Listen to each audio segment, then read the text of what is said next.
Second the nomination of Howard Stern. You know, I don't read the newspaper, I don't watch TV, but I know when a good governor should be elected. Howard Stern for governor. All right. Yeah, Tennessee's coming I through. just drove all the way up here from Philadelphia. I hardly slept at all. I was tired. When I woke up, I wanted a turkey sandwich, but I didn't get one. Oh, no. There you When I was go. taking a shower this morning, I fell out of the bathtub. I was so excited. People think I'm a wacko. I'm here to say, I'm no wacko. I know when there's a governor. Howard Stern's a governor. You know, do you think I feel like having violence? I don't want no violence. That's why Howard Stern should be elected governor. Yeah. Oh, man. I hardly had any sleep. Look at me, I'm dead tired. Hey, any questions? You got questions? No, get him off of there. Get him Hey, who off. wants to see my dildo? Hey, come on, get him out of there. I got a dildo. Get him out of there, Gary. I got a Get him dildo. off there. Get him off, Gary. Dildo. Get him off. Get him off, Gary. He's gone. All right.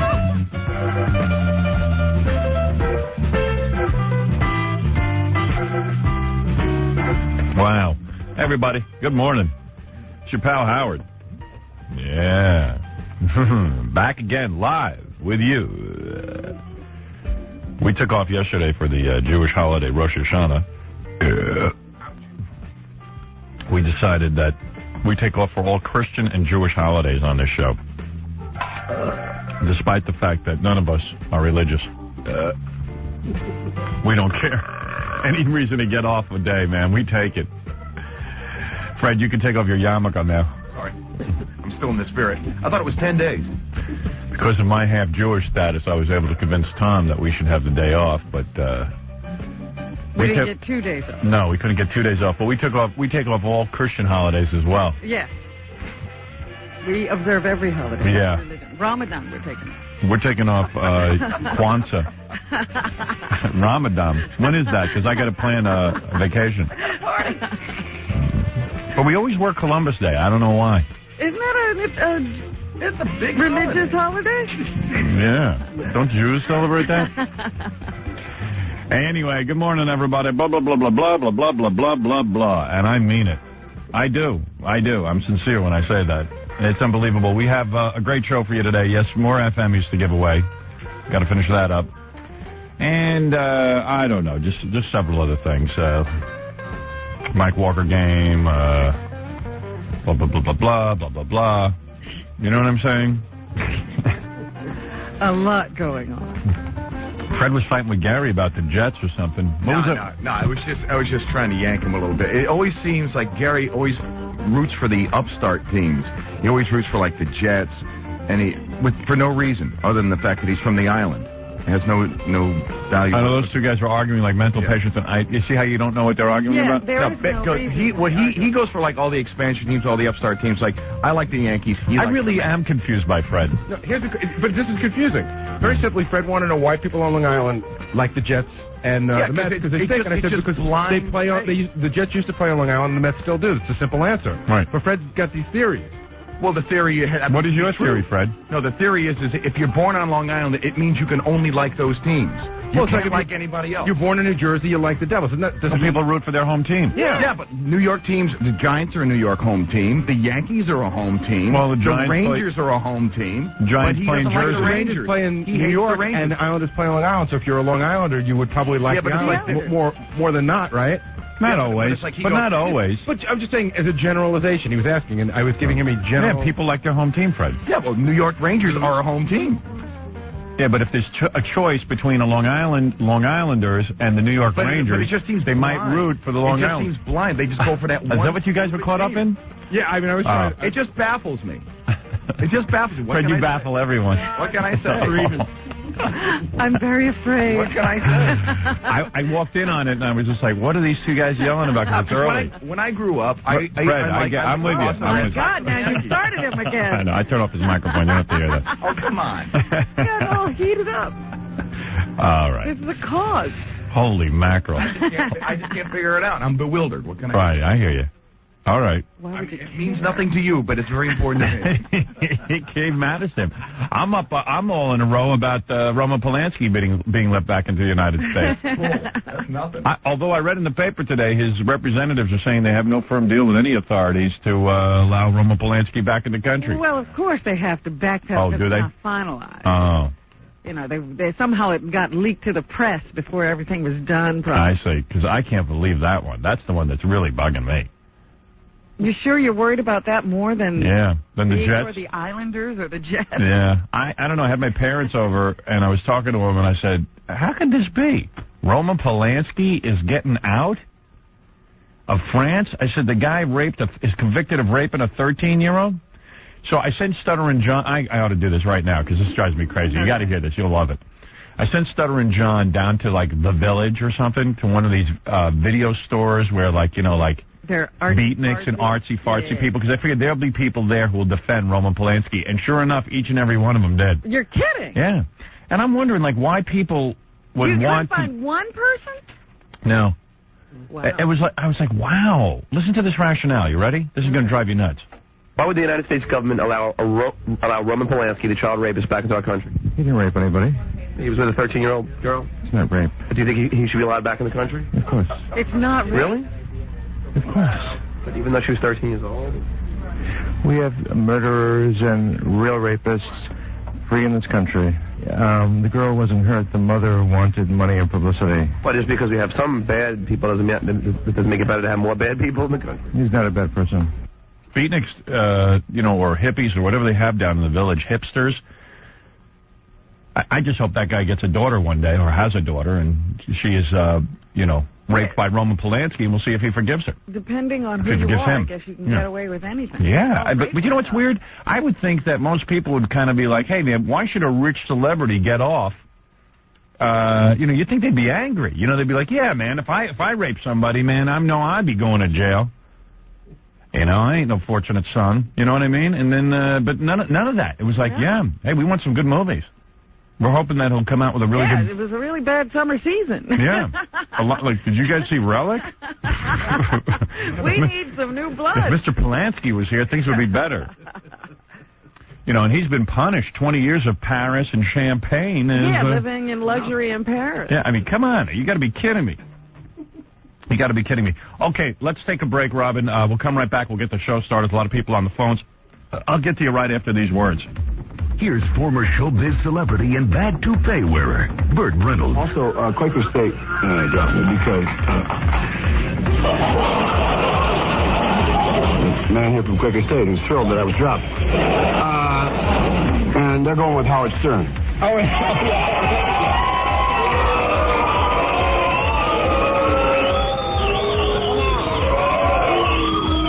He's going to squeeze the oil out of his hair for the car. Thanks, Burt. From your friends at the Howard Stern Show.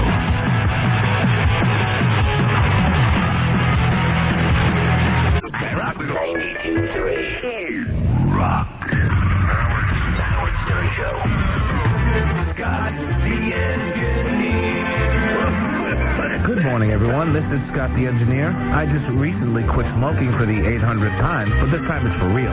Even though it's probably too late and the cancer has spread through most of my body, I've decided to quit smoking anyway. Seriously, I'm never going to smoke again. In fact, if you see me smoking anywhere, call 1-800-44-STERN and report me. That's 1-800-44-STERN. If you can prove that I was smoking, you'll win a prize. Well, I'll look for that.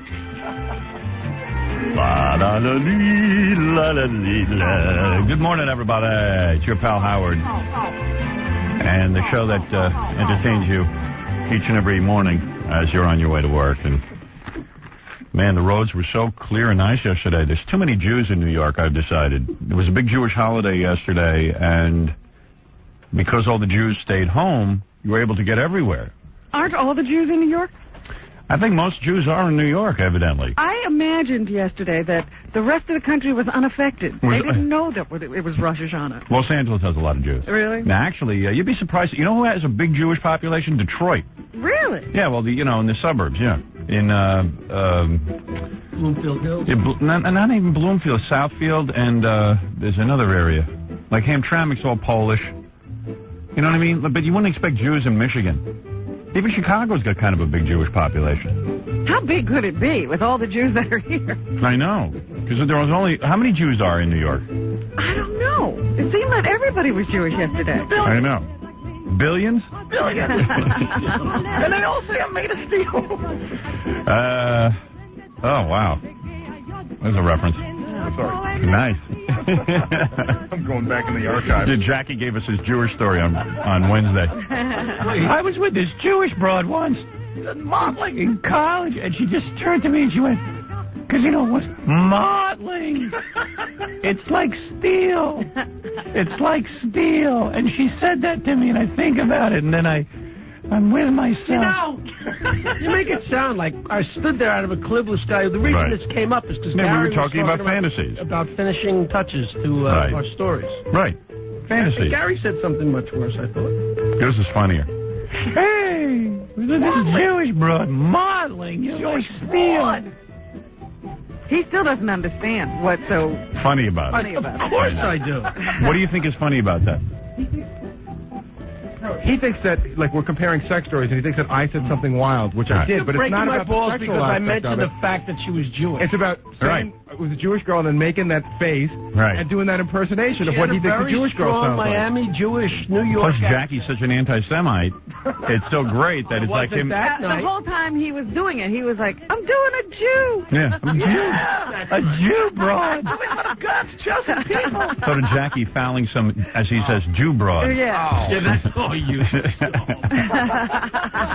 I got to tell you, Howard, this is I finally feel sorry for Jewish people. I really do, for some of the crap that they have to put up with. Because sometimes you just hear weird comments from people. Right. What'd you hear? Well, there's a guy here that's Jewish that interns for us, and I won't say who said this, but we were all in the office talking, and he said, yeah, you know, not a lot of Jews in my community or something like that. Yeah. And the person goes, oh, you should come to where I live. It's Jew Central. Oh, yeah? New York is Jew Central. I thought Jewish people take a lot of crap. Hey, everybody takes a lot of crap. Yeah. It's whoever's not in the room. You know what I mean? You think about it. Yeah, don't think you're immune. Yeah, but have you ever heard... I heard a guy screaming about guineas the other day like you wouldn't believe. Yeah, but have you ever heard somebody say, like, he's an Italian? You know, the guy's Italian. Whenever it's Jews, it's he's a Jew. No. I was in I won't even say where I was because we'll give it away. That guy was talking about some filthy guinea that was just out on the street giving a hard time. Yeah, that filthy guinea. I mean, over and over and over again. Oh, yeah, sure. What was the nationality of the person that was saying it? Jewish. Really? Yeah. Wow. Yeah. Yeah, I mean, it's whoever's not in the room. All over. Yeah. No one talks about Italians when you're around because you're Italian. There's so much else wrong with them. Right. Oh. You mean me or Italians? You both. It's my fault that you're an anti-Semite now. Like 9 on the list, you know. All right. No, but it's, you know. But most people hate Jews. Like, you'll hear an Italian comment once in a while. Most people hate Jews and blacks. Blacks and Jews get it the most. You know. Why? Because you can't figure out what most people are. Right. But they'd say something about them, too, if they could only peg it. Yeah, because I hear about, 80 to 90 nigger comments a day. Right. And I'd say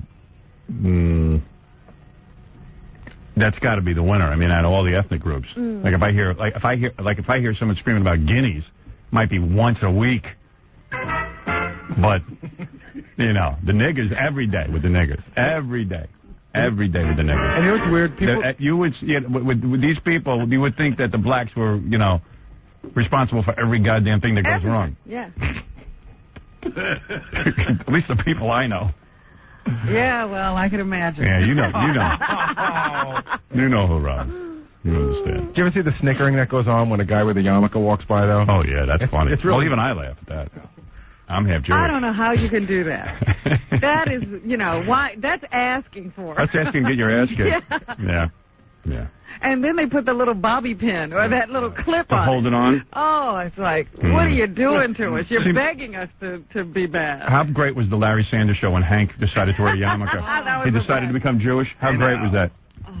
And then when they shot him on TV, they would leave off the top of his head so you wouldn't see the yarmulke. How great an episode was that? How brilliant. Have you ever seen anybody look cool in a yarmulke? How is it that Ellen DeGeneres won a writing award over Larry Sanders' show? I don't know. When you compare episodes? Because she said she was gay. Yeah, wow. How sick is that, man? Hey, anyway, there's a woman who called up on, I got to get to this right away because she's got to leave. Remember the woman who wants me to talk to her learning disabled son? Yeah. And I said to her, why would you want me to talk to your learning disabled son? Why would you want me to talk to your learning disabled son? Hello. Hello. How are you?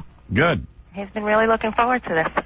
Well, this is crazy. Why would you even set this up? Yeah, I don't get you. Well, because he really, like I said, he looks up to you. But why don't you talk to him and you'll see. Okay? Yeah, but... Go ahead. All right. All right, hold on one sec. Howard? Hey. How's it going? Hey, man. This is who, Jeffrey? Yes, this is Jeffrey. And you're learning disabled? Yes, just minor. Very, mild. Mild? Yes, sir.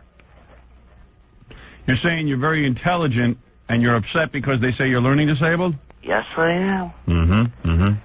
However, they're trying to get it through my head. And however, I also saw your movie Private Parts. Oh, thank you. Isn't that nice? Oh, yeah, it was so uplifting beyond belief. Yeah, so you feel good. How old are you? 16. 16. All right, let me talk to your mom. Hold on, Howard. All right, thank you. Mom, Well, it's obvious what's going on.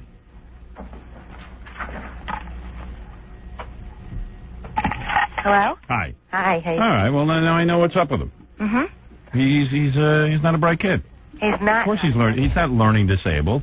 He is. Well, he is learning disabled. Yeah, I mean, he's got a low IQ. No, he doesn't. His IQ is quite high, actually. Well, you know, we could argue this all day. I'm not here I'm to... not going to argue, but the point is The point is, when I told you the other day that there's no such thing as learning disabled, I mean, that's a silly word. You know, my father used to call it dopey. learning difficulty. Now, when learning you lose a differences. leg, you're walking disabled. Right. When you are born with a low IQ, you're dopey. Right, but he's not born with a low IQ. He has a learning difference. No. You go have his IQ taken, I guarantee it's below 90. It's above. No, it's not. There's no way. No way. Well, listen, I just think it's important for people to understand that you can be gifted and learning disabled. He is not gifted. How is he gifted? He's in a program for gifted children. What do you mean gifted? Well, that's what they're saying now. They instead of doing the special class, they call it the gifted class. You think that kid is gifted? This is a unique program. Hold it a second. You think that kid I was just talking to is gifted? Yes. What does he do? He has strengths in language and in history. No. Tell me he plays the piano. No. Tell me he plays What does the he do violin. that's superior? That's a very traditional way of looking at gifted people. Wait a second. You're telling me that kid I was just talking to is gifted. You see, thank God for this woman, because it's fine that she thinks that. She loves her son. Right. But that kid is not gifted. I'm not gifted. But, how do you know that? I know it. What does he do that's so special? Gifted is when they promote him from 9th grade to 10th grade. That's a very traditional way of looking at it. Yeah, well, what is the other way? Listen, This society has become so crazy. I don't want to labor over this. Okay. But this society has become so nuts. No one wants to think their kid isn't that bright. So they create terms. Wait, gifted. How, in what way is that kid gifted? Listen to me. Let me talk to him again. Okay, hold on one second. I'm going to... Tell him to get back here. I got to see if he's gifted. Tell him it's a special program. Howard? Jeffrey, hi. Hi, how's it going? I heard you recently on the air talking about me. Yes. Now, you say you are gifted, right? Yes, I am gifted. All right. In what respect are you gifted? Do your teachers tell you you're gifted?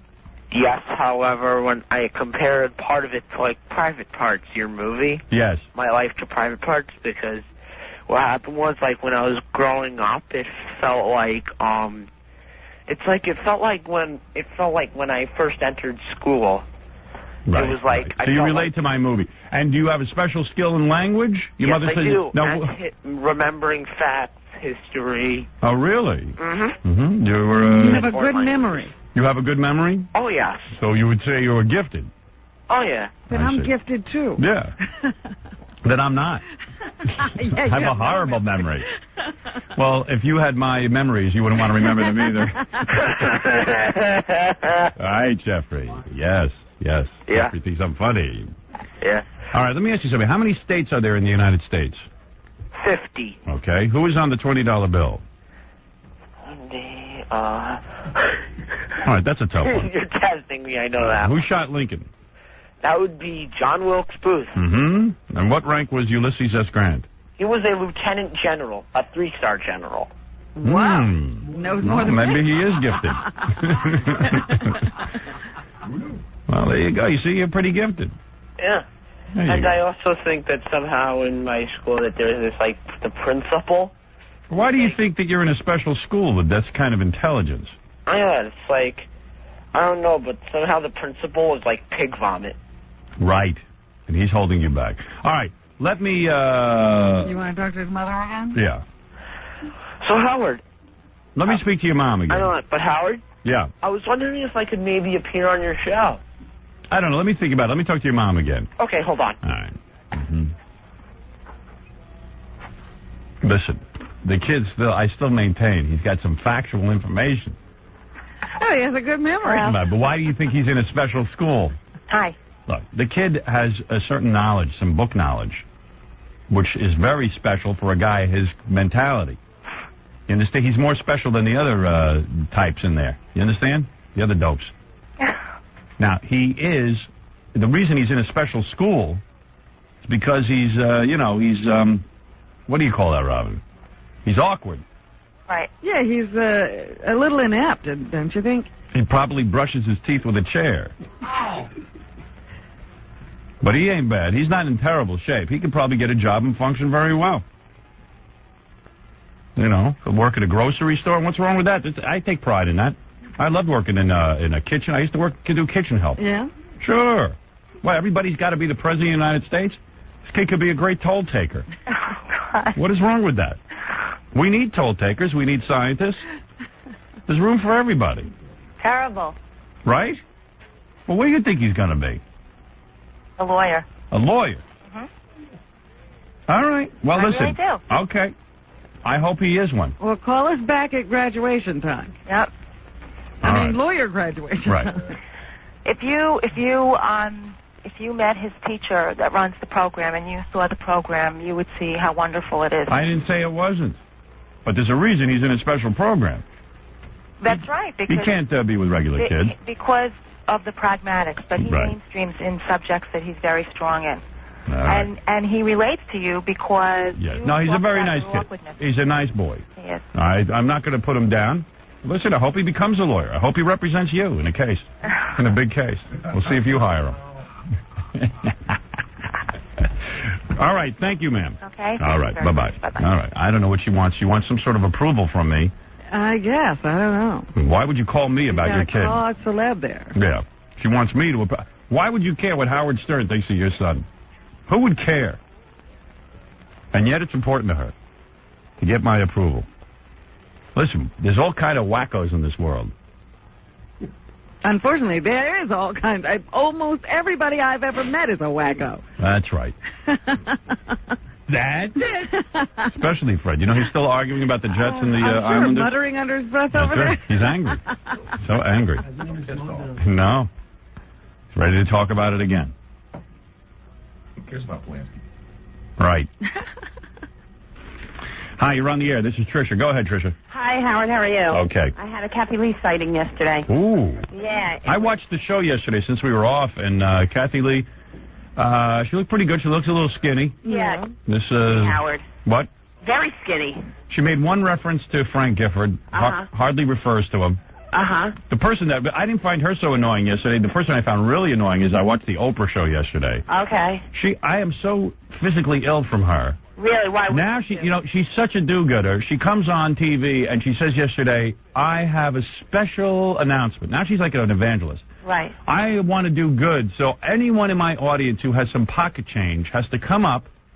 Do you know about this, Robin? No.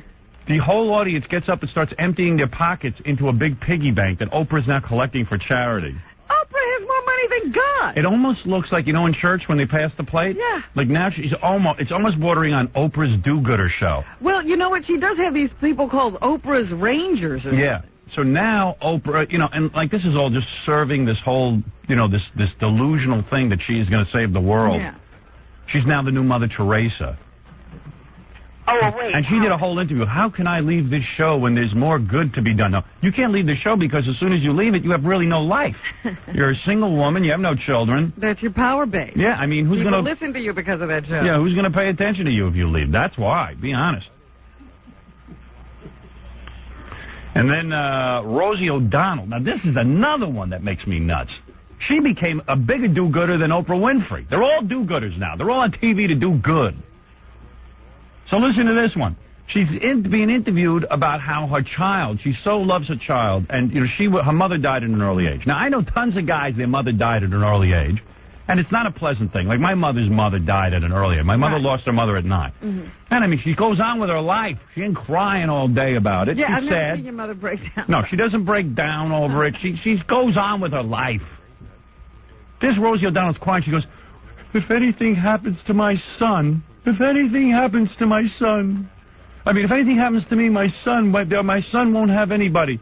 I'm going, yeah, you're essentially doing what was done to you. If you die, you have no husband, this kid will be an orphan. At least your mother had your father. At least there was somebody there to take care of you. Yeah. She hasn't provided. Who's going to take care of her kid if she dies? Of course she's in a panic. Got to hear this. My friends all make fun of me because, this will be bad. I document every moment of my son's life. Howard? Yeah, hold on. Listen to this. I have a daily journal. I have color Xeroxes. What? Oh, no, of pictures of us. I write down the words he says and the way that I feel about him because I want him to know, if I go, that he was loved. I want him to know that he was the most important thing in his mother's life. Yeah, because there won't be any dad around to tell him. I want him to know that this kid's going to be on a ledge. Did she say she didn't know this about her mother? No. He had a lot. And I wish as a child that I had known that. Do you think your mother loved you? Your mother was the president of the PTA because she didn't like you? Yeah. But, I mean, this new thing of going on TV and crying. She needs to read it. Yeah. She needs to have a book from her mother. Well, and now she's got to keep a book because basically what she's doing is she's has a kid. Yeah, because he'll be sitting in an orphanage. Yeah, he'll be an orphan. That kid will be an orphan. That kid's got plenty to be nervous about. Jesus Christ. Yeah, anyway, what did you want to say? Me? Yeah, about Kathy Lee. Howard, listen, in the beginning, I never liked Kathy Lee, all right? But then when that whole thing happened with Frank, I really kind of felt sorry for her, like, because, she was in the spotlight. But you know what? I think she loves being in the spotlight. Why? She was front and center as soon as you walked in the restaurant. Not only that, but she took her napkin throughout the entire lunch, dipped it in her water, and kept on wiping Frank's face. But mind you, Frank's face needed to be wiped because he looks like he deserves to be in a coffin. His face, I've never seen him in person. His face is so stretched out. You just said something very profound. What? No, I'm being serious. I'm not making a joke. You're right. Kathy Lee likes being in the spotlight so much. She's glad Frank cheated. You are absolutely right. It just hit me. I think she's loving this. I swear to God. My wife said to me the other night, why would this woman stay with Frank if it's such a public humiliation and everything? Okay, so he cheated. It's over. Break up and just go. I couldn't have an answer for her. I didn't have and now I have the answer. She loves this. Exactly. This is a woman who wants to be noticed. I mean, she was front and center. What is she doing? Wiping his face with a napkin? Well, he's got Susan Johnson all over his face. Somebody at the table had just mentioned about, did anybody get the Playboy issue? Do you know what a Q rating is? No. A Q rating is what judges how many people in the public know who you are. This raised her Q rating with Frank. It certainly did. This is fantastic. She's rewarding him with a front and center table where she can wipe his face and show love to him in the middle of the public. So someone brought up the Playboy thing? Yes, somebody at our table brought up the Playboy thing, and we didn't even realize that they were right behind us. Wow. So we were talking about the Playboy issue, and the next thing you know, the guy next to me said, there's some pretty good-looking women in this restaurant. So then he goes, as a matter of fact, the one right across the way, he says, she looks just like Kathy Lee. And all of a sudden I look, but then I saw Frank, and I go, oh, my God. I go, that is Kathy Lee. And the next thing you know, she had all that cakey makeup on still from, I guess, the TV or whatever. Right. But she is pretty. You cannot say she's not. I never said she wasn't pretty. She's very good looking. Matter of fact, though, I got to tell you something. I thought the pictures in Playboy were airbrushed. In the New York Post today, there was a picture of the woman that Frank Gifford cheated with. Yeah. She is in a bikini, sitting by a pool, and I got to tell you something. This woman's got some smoking look to her, man. Look at the bod on her. This is page 9. Look at that, huh? Yeah. Nice, right? But to me, if I thought that was airbrushed. That's a nice-looking body of You know what? I thought they had airbrushed her waist. So did I. It looks like it's Whoa. real. Looks like she's a hot little minky. I wouldn't mind getting my hands on that old broad. Yeah. But Look you at know those what I want to hands. know is like what. Meanwhile, you know what they're saying about the woman who was caught in the hotel? I mean, who entrapped Frank Gifford? What? They're saying that she signed. The Inquirer is saying, because they hate the Globe, Right. that she They're at signed. war. She signed a contract saying that she would, if she made love to Frank Gifford on tape and got him on tape, that she would get a fee, and if she was able to make love, not only get a makeup, but if she made love, she'd get an extra bonus. Oh, there was a sex bonus. But a signed contract. And a friend of hers said, don't sign the contract.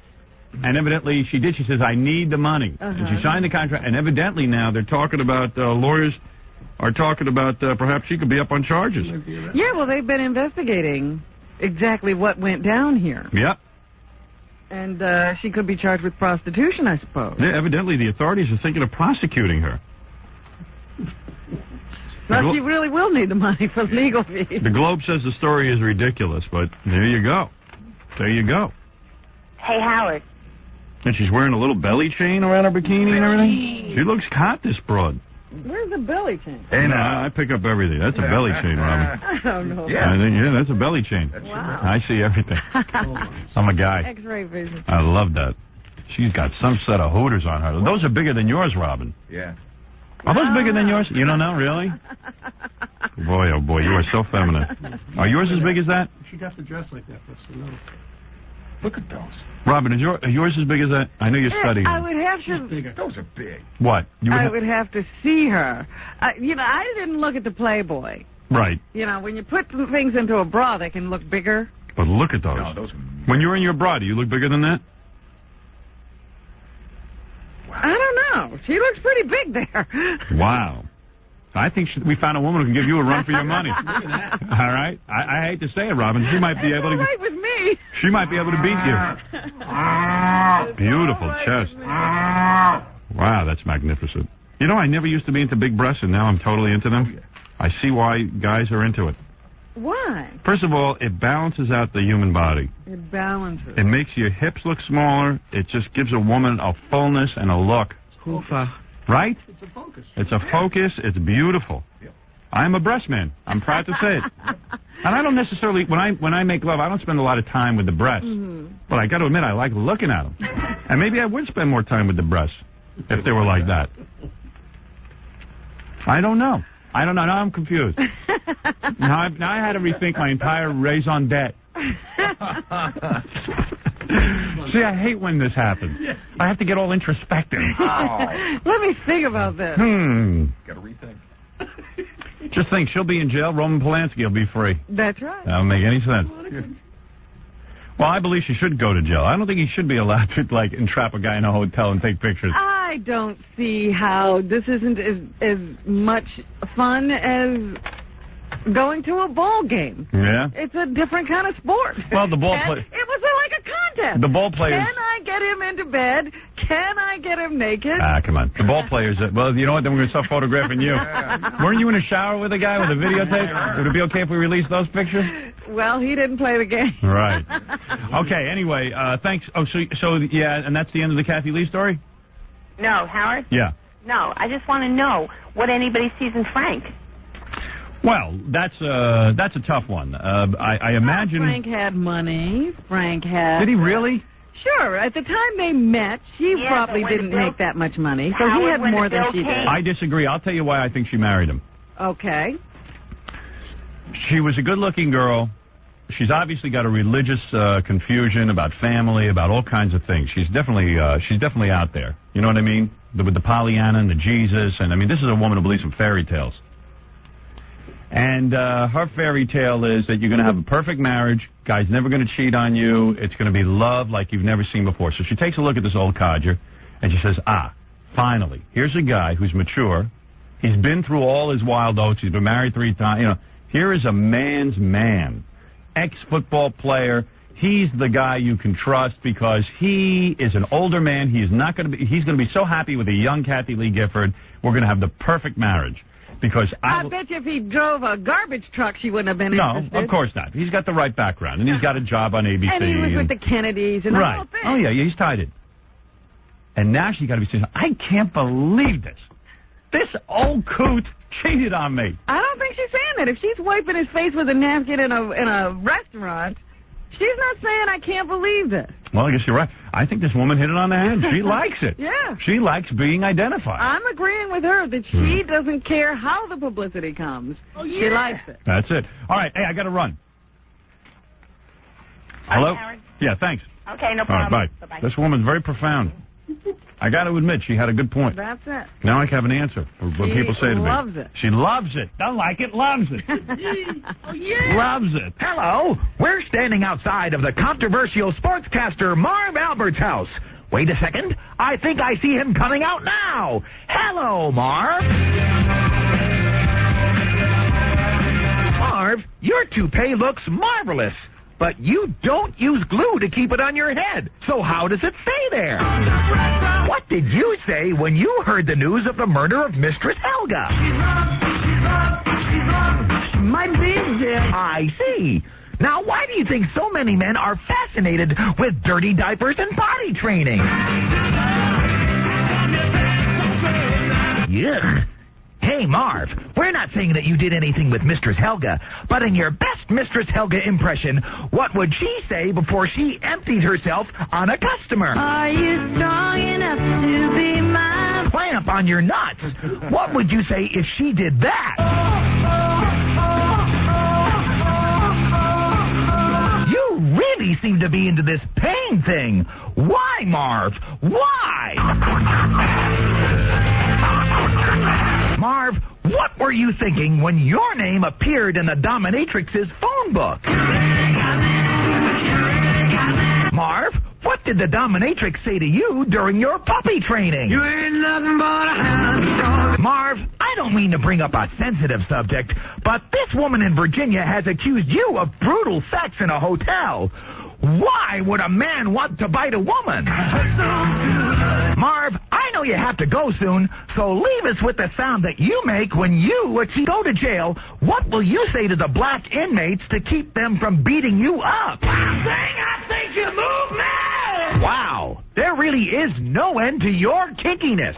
Well, that's all for now, Marv. Until next time, ta-ta. Hi, this is Ed Koch.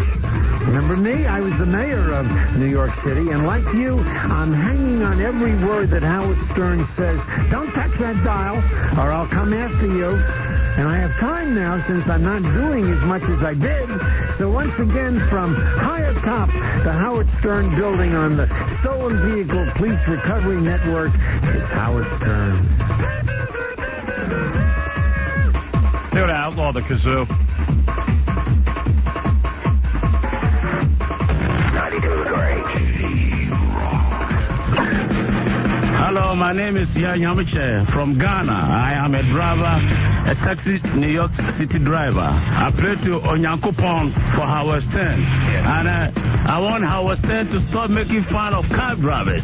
And I don't want Howard to make fun of African people speaking some funny language.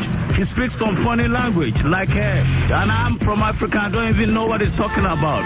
Howard, Nyakopon Wow, na Wajimana Oyeno, and Kosi and cut taxi driver for WhatsApp and say hi to Robin. Yeah, what you said, and I agree with everything you said. Oh, did you say cut taxes? What's up with that?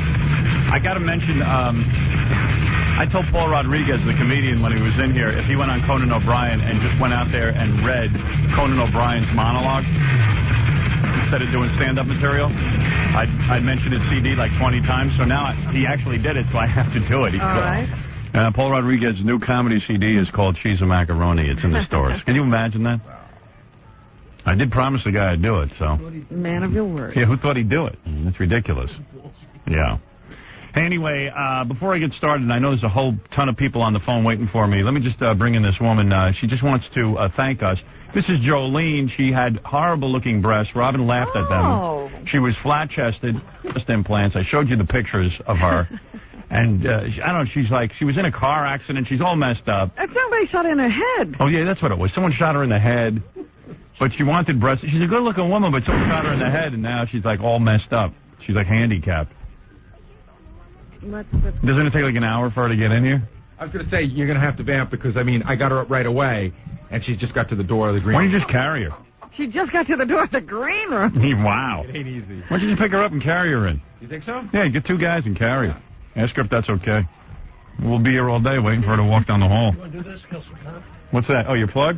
Oh, gee. Thanks, Jackie. There you go. There's some material for you, Howard. Entertain people with this. Jackie Penthouse Joke Page Martling, his two funny dirty joke CDs, The Joke Man and Sergeant Pecker, are only $12 plus $4 U.S. shipping, cassettes and videos. Buy two, get one free. Call 1-800-323-KING.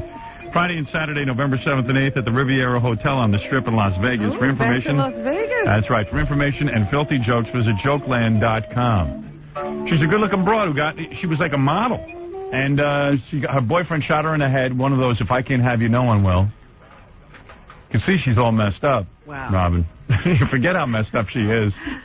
You know what? What's funny to me is that, I guess for the camera, she didn't want to be walking with a cane, so she just handed her cane to Gary. Oh, man. And now Gary's helping her across the room. Gary's got the good job on this show.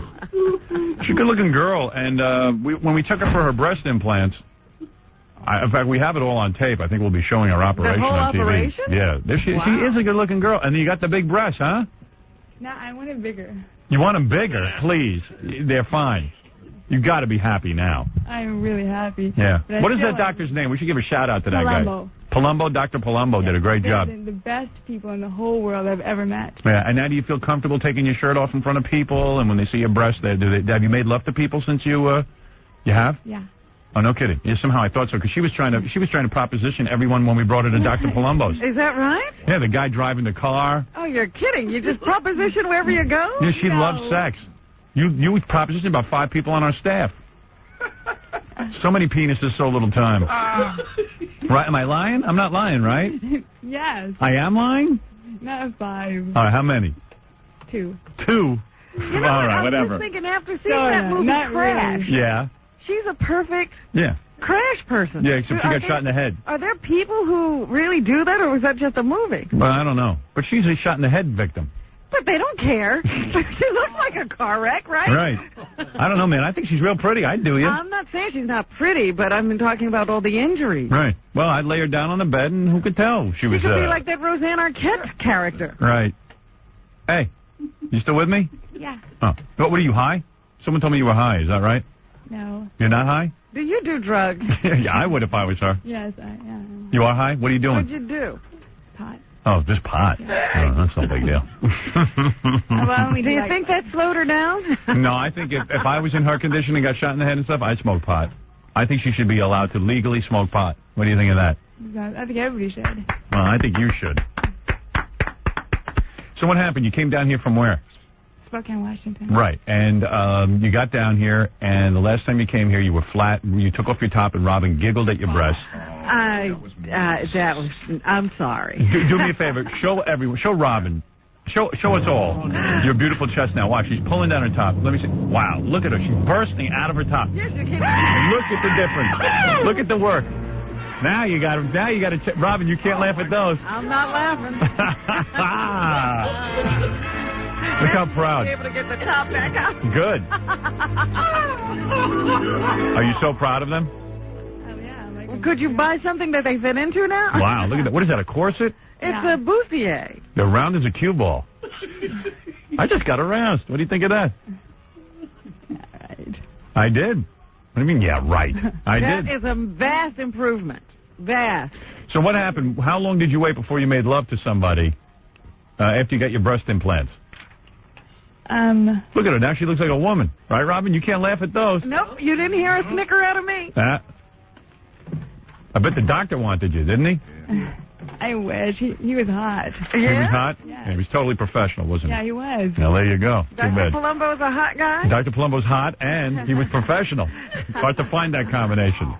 Wow, those are like little love pumpkins, man. What are they, C or D? I'm not sure. I Gotta be D. I think they're D. They're 37 around. Yeah, it's your back, though, isn't it? Yeah, that's the... What's the cup size? Obviously, I don't know. Obviously, you don't know because your bra is way too look at small that. for you. That thing doesn't fit her at all. What is that thing you're wearing? Is that a bustier? Yeah. Yeah, what is it? That was from when you were flat? Yeah. Right. Honey, Better. you've got a big chest now. I think you better buy some new clothes.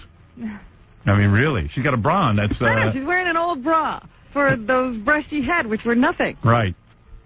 So have a lot of guys felt them? A lot? Yeah. What do you term a lot? How many guys have felt those since you got them? How many? Yeah. I'm trying to think. 3 or 4. 3 or 4 guys have felt them, and they like them? Wait, more than that. No, maybe 5 or 6. 5 or 6 guys have felt them? Yeah. So what happened? How long did you wait before you made love to someone once you got the breast job? Tough questions I'm asking. I can't. Did you wait 3 days? More than that. More than that, a week? Because they were a little sore. But I wasn't even back home yet. I mean, I see. And who is this guy? You just found some guy to have sex with you, or was it somebody you'd had it sex? was a repeat. Oh, it was a repeat. So he knew you when you were flat. Wow, he must have been really excited. So was he aroused when he saw these? Yeah, yeah. He is high. Now, do you have any feelings? What? Can you feel your new breast? More than before. You just brush up against me, and it's like... Really? Breast orgasm. You're telling me if I brush up against your chest, you'll have an orgasm? Wow. Really? I never heard of that. All you do is just look at them, and... I can look at them. Are you having an orgasm now? I'm looking at them. Yes, look at that. She's having one. Well, listen, you're highly sexed, aren't you? You really are a sexual woman, aren't you? Yeah. Oh, you are, yes. I could see that, because she was propositioning the guys who drove her over for the operation. That's amazing. No, I was not. It wasn't... Oral sex. Yeah. Right. She offered oral sex. I would have, and I even said to the guy, I would have taken some. Why not? He was professional, too. Yeah. He ran into Single a bunch guy. of professional people that day. Yeah. Everyone was so professional with you. I don't get it. You'd take oral sex from her, right? Oh, please, who you ask? What do you mean you don't know why? Because she's messed up from being shot in the head? It's a little sad, you know. You think? I think when she's sitting down, there's nothing sad. No. Right now, she looks like Paula Barbieri. She really does. And when she walks, really attractive. She's super attractive. I'm not going to be walking very much, you know. There won't be any walking going on. Yeah, I don't like my women to walk because they all walk away from me. Oh, right. Yeah. Well, anyway, Well, there wait she... a minute. How well do the legs work? I don't know. You can move those. She can walk. Yeah, I can do pretty much anything with it. It's just slower, that's all. Yeah. Who's that black guy you're with? Where'd you meet up with him? At the bus station. At the bus station? Just on the way here? No, I was there for quite a while. Oh. Yeah. She's got a weird life. Yeah, she just hooks up. I met a whole bunch of people. I mean, it's pretty wild. So who's this black guy you're with? You just met him at the bus station? Yeah. And now what is he? He's hanging out with you? Yeah, he's a really nice guy. Are you going to end up doing him? It's too late. What? Oh, too late? No. You haven't done him? No. Let me meet the guy you picked up at the bus station. Let me see him. What do you mean? What? I didn't pick him up. Well, he picked you up. No. Well, who is he? He's a friend. Well, he's just a nice guy. Jeez, I'm not. Well, who is this guy? The turn of this conversation. Who is this guy? Hey, how you doing, man? It's out of it. I'm what? She's a little bit out of her top, yeah. Now, how did you meet up with Jolene? Today? Yeah. You met up with her today? Oh, this earlier. Earlier? Earlier, yes. Right. At Port Authority. I was on my way back. Oh, I see. So you were helping her out? Yes. Right. You don't want to be her boyfriend or anything? Oh, no. I'm too darn old for that. You're too old for that. Well, Liz, that's nice. I'm too old for that. I'm too old. Right, I see. She hurried up and whipped our clothes back on. She's Hey, getting Howard. her Yeah. outfit. On line 5 Yeah. is Doug, who works on the show. Apparently, last time Jolene was here, we sent a crew around with her for the day. Yeah. And she offered Doug. Yeah, she admits to that. But to Doug? Hey, Doug, I would have taken the oral sex from her. I'm going to be on the Howard Stern show today. Doug? Oh, that's not him. Oh. Hey, Doug. Doug. Hello. Yeah. Hey, how are you? Well, I would have taken the oral sex from her. Why didn't you? I don't know. The girl with the bullet in the head didn't really do it for me. You all right? Yeah. Jolene, can we help you with something? She's pouring. Gary, help her on with her top.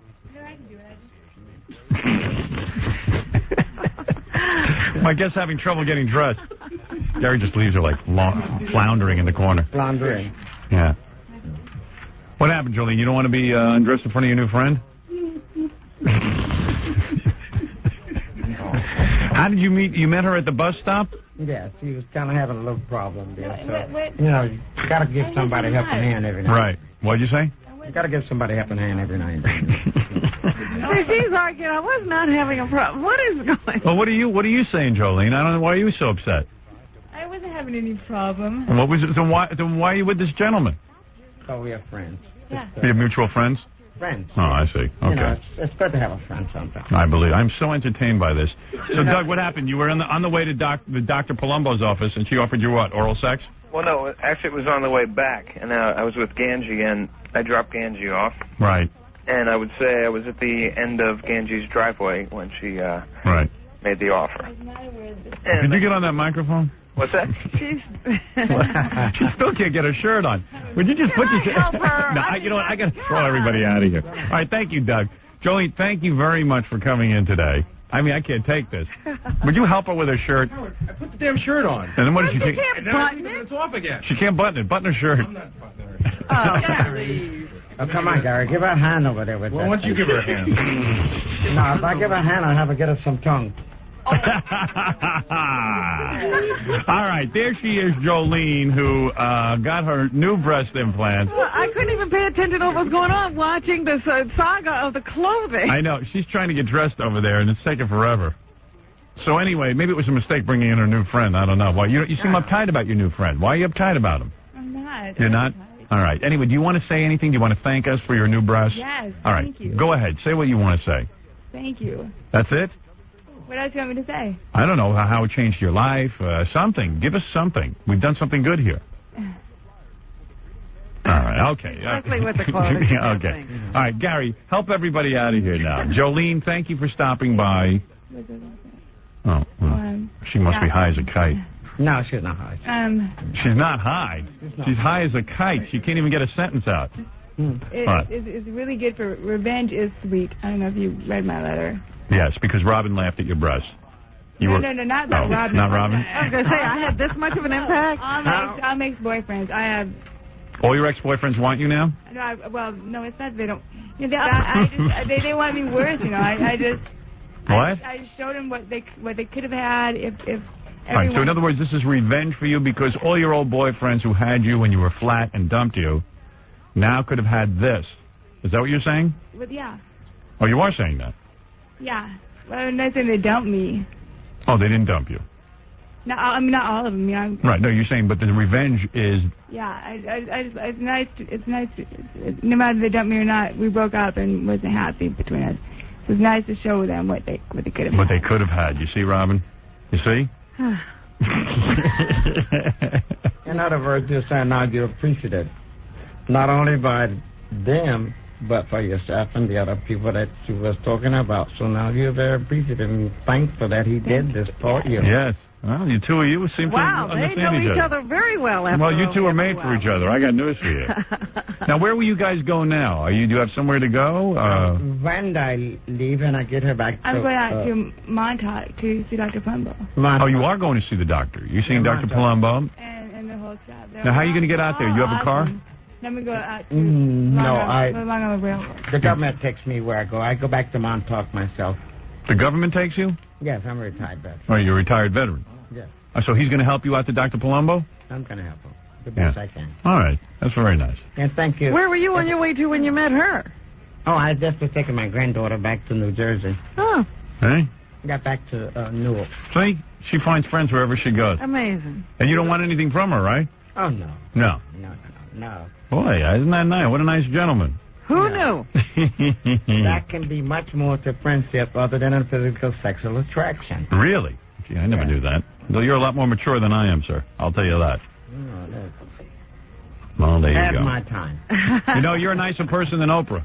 Oprah Winfrey? Yeah. Get out of here.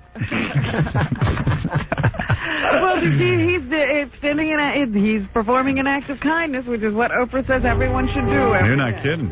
Find a hot chick with some big breast implants, I'll help her too. That's right. That's right. In other words, a dirty old man, but got a clean shower. Right. All right, Jolene, thank you for coming in. Congratulations on your breast implants. Thank you. Thank you. What? Anything I do for you ever, you've seen before, but Really? you know it. All right. Well, I might take you up on that someday. I might need that. You must have been some smoking broad before that gun. Yeah, before that gun blast. Yeah, they did her in. But okay, you look good. Believe me, I'd still do you. And Jackie says no. Jackie's lying. Jackie would do it. I would say no, it's just kind of weird. Jackie would do her in a second. Jackie, when you get drunk, you're in that kind of shape. By the way, the E! Network is taking Jolene on the street to show men her beautiful breast she's going to have implants. her victory walk. She's going to have a victory walk in the streets of New York. Have fun with that, Jolene. I should watch that. Oh, dear. Wait till the guys see those cans. Take care. I think she's got a slit up her skirt there, too, Jolene. Wow. You know, Gary and Jolene make a nice couple. I swear to God, they look cute together. You guys look good together. What can I say? And they're with Clarence Thomas today. I have to go home. Yeah, I know, me I too. have to go home. I'm tired. All right. I just don't understand. Beautiful. Hey, Sylvia, you're on the air. Hi there. Hi. Go ahead, real quick, because I got a million things to get to. First of all, I'm a big fan. Thank you. And I've read your book. Thank you. Seen your movie. Thank you. But I need to clarify something. Okay. I think your knowledge about learning disabilities is really inaccurate. Oh, that wouldn't be the first time. I know. I think I'm the second argument that you've had today. By the way, we're looking for women to come down and play a game. The first woman to pass win will win a free trip, courtesy of Tower Air. You must be here by 7:30 a.m. on Monday morning. I don't understand. 4 women will compete. The first one to pass wind on the air. An audible fart will win the tickets.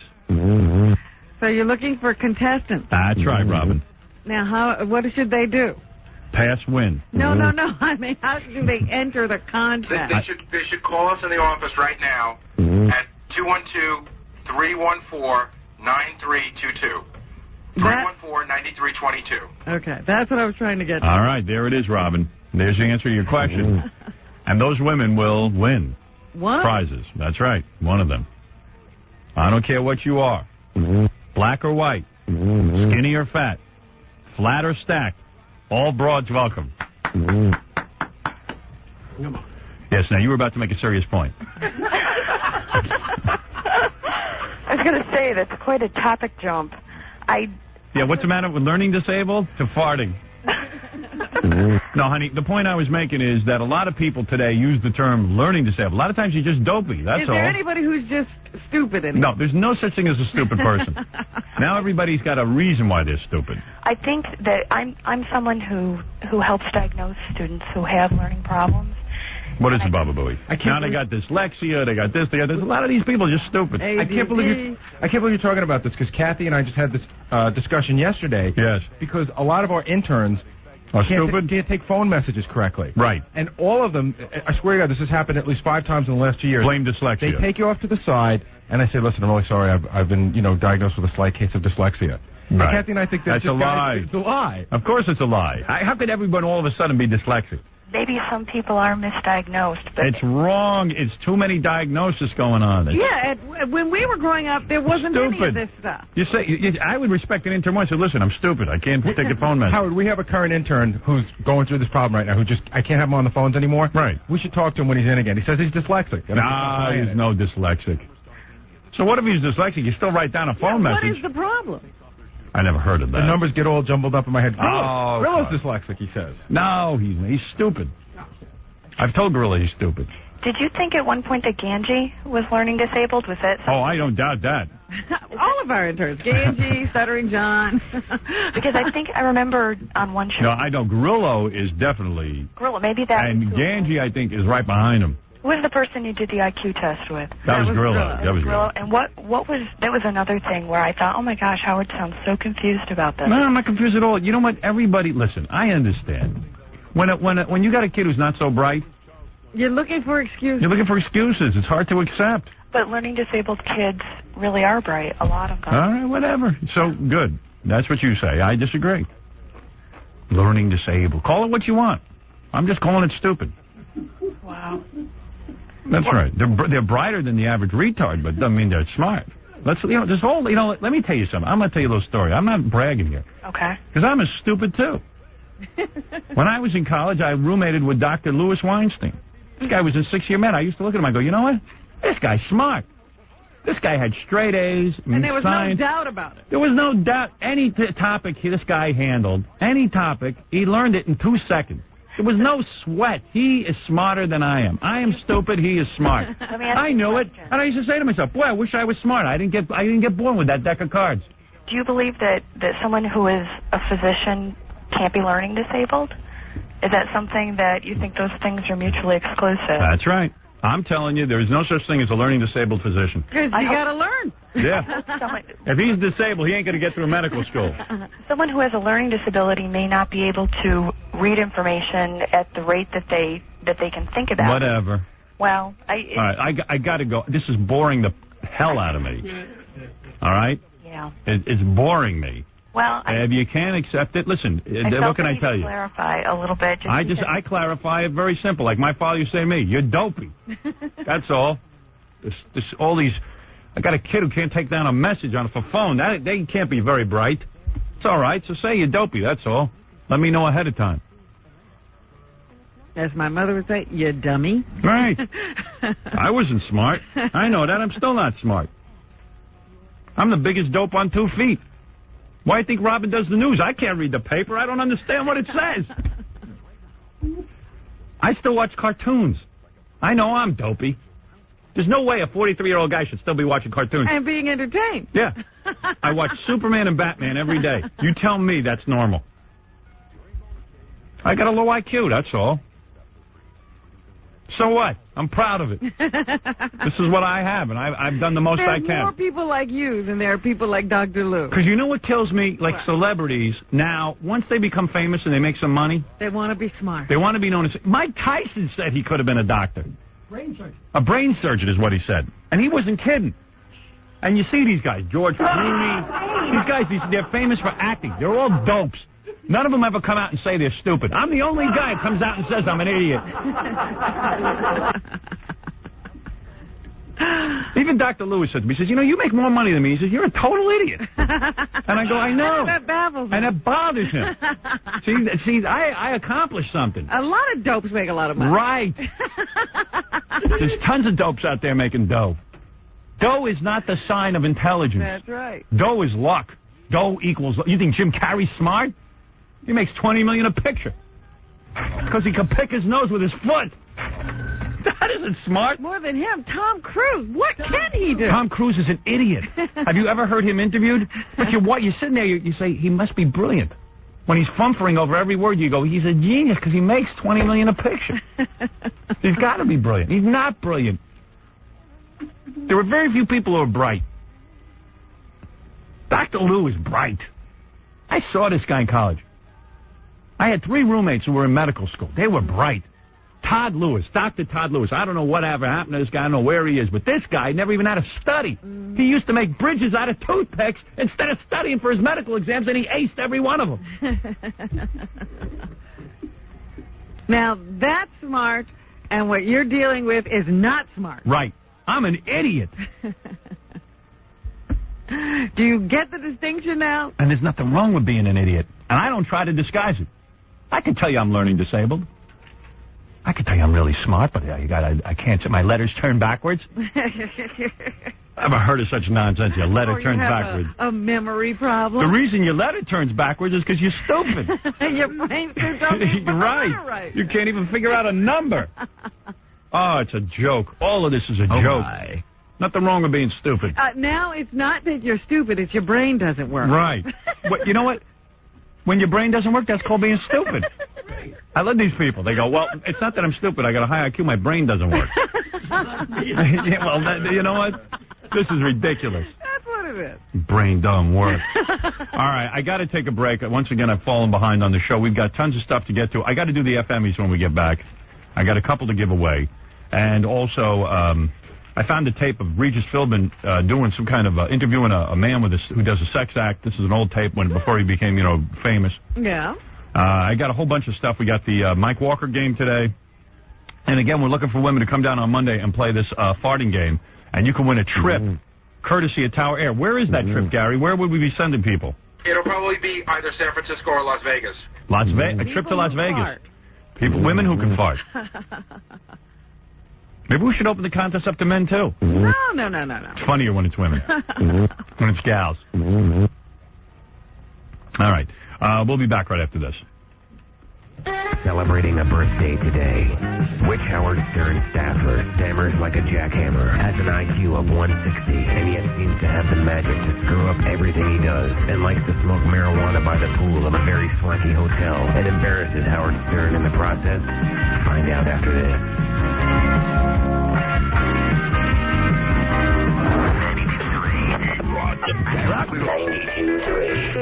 What did I just say? Anybody paying attention? The answer. Oh, what? Hot smoking, stuttering imbecile thinks he's smarter than everyone else. It's Stuttering John. Happy 32nd birthday, John. 32nd? Real job when you're 45. Oh, man. 32. I thought he was 20. As you look. Wow. Wow. 32, man. That guy's been my intern. Oh, my God. That's crazy. Didn't he start with us when he was 20? Yeah, something like that. Ooh, this is a sexy song. What is this? I'm not sure. What? I'm not sure. It's one of those special things that Brian digs out. Yeah, that is nice. Let's dance. I'd like to do a little mambo with you, my sweet. You and I ought to take dance lessons. Why don't we start dancing, man? All right, ballroom dancing? Nah, I mean, like, you know what I'm into? Tango. That's what I'm talking about. Yeah, All tango. right. Me and you, we could become a dance team. We could be. There we go. That'll be our next move. Well, I was thinking, like, next time we do a movie or we do a pay-per-view we have special. A big dance scene? Yeah, like, we have to start practicing now. People will be blown out. All right. When are you free? Are you free today? Today, no. Uh-oh. Quickly. I must get my dance lesson in. Let's do it on Monday. There you go. Get out of here. I'm not going to dance lesson. Bring in a teacher. I'll do it. 1, 2, 3. 1, 2, 3. I had friends who actually had their wives forced them to go. You know. I know a bunch of people who do this. They go to dance lessons. Yeah. So then they can go ballroom dancing at night. Burf does it? Does his wife make him go? No, he's not married. He's not? Never wife. But he does the tango. Oh, does he really? That's so sad. He's great ballroom dance. Lonely old Burf at the dance lesson. I don't know, man, because I got guys who, their wives want them to learn ballroom dancing and stuff, and they go for lessons. I said, what is your wife? Take your penis with her every day to work? It's fun. Jesus Christ. Ugh. It's not fun. It's horrible. Well, why didn't you think of it yourself? Oh, man. It's weird when you get married how, like, you got to do togetherness things. My wife yells at me all the time because we don't do any togetherness stuff. Like what? I mean, I know that. Well, like people who bowl together. She took the kids to temple yesterday. Uh-huh. And she said to me, how come you don't go... First of all, I'm only half Jewish anyway. And I don't mind that the kid... My wife's full Jewish. You're surrounded by Jews. Right. I'm surrounded by Jews, so that's cool. My wife decided that the children should be Jewish, okay? I said, hey, you want them to be ostracized their whole life, go ahead. You know what I mean? Go ahead. I don't care. I don't care what religion you raise them. Uh-huh. But I'm not going no goddamn services, whether they be Catholic, Jewish, or Kwanzaa. Goddamn service. I'm not going. I don't have any feeling for it. She says, well, you should go to please me. And I said, well... I mean, why when you're married do you have to please each? I mean, why would you want someone to go if they didn't have a feeling? Is she doing everything to please you? No. Then why should you? I haven't had sex in a month and a half, so obviously he's not doing anything to please me. And she won't let you date. That's right. Yeah, right. I mean, Police. I tested her again last night. She let me go to bed without sex. I just said, well, I'm tested her. I'm testing her. I'm waiting to see how long she thinks I'm going to go without sex. So far we're up to 2.5 weeks. Now, since the that's last not time. true. Oh, yes, it is. Was it 2.5 weeks that you had your Yeah. nightmare that you might be impotent? Right. 2.5 weeks. Are you not suggesting it? What? You're No, waiting for I her do to not bring it suggest it. I'm just waiting to see what she thinks is the proper time. She's not saying no. You're just No, waiting for you know, her I'm to just come in. hanging out. I'm just hanging out. Just He's waiting waiting to see. to see when it will occur to Yeah, her. I want to see when it's going to occur to her that, like, maybe, like, hey, why is with my husband? I mean, does he ever need sex? Or even that she might want it. Right. I just want to see what happens. That's all. I'm playing a little game. Waiting to see. Like a prisoner. Yeah, I'm like a prisoner. Waiting for your conjugal. And in the last month and a half, we've done it once. Once. Stop it. You Because I thought I was impotent. be serious. Yep. Oh, Dead serious. Dead serious. oh, oh. Hey, let's do an FME. I'm shocked. I'm just sitting here. If a guy don't bring it up, he'll never get any. So, it's all right. Want to do FME? Sure. You want to change Might the as topic? well. Yeah, you depressed me. There you go.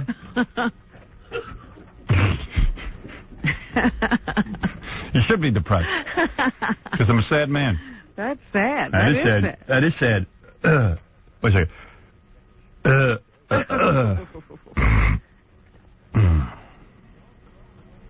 I know my wife will say, well, for a couple of weeks I wasn't feeling good. But I'll say, so what about, where's your hand? Where's your mouth? You know what I mean? She wasn't feeling good down there? Yeah. I mean, like, where's your hand? Where's your mouth? Where's anything? Yeah, wait, your hand is sore? I mean, what are you thinking? You think a guy? Me? Yeah, remember the other You think a virile guy like me isn't sitting and thinking about it all the time? Police. Mm-hmm.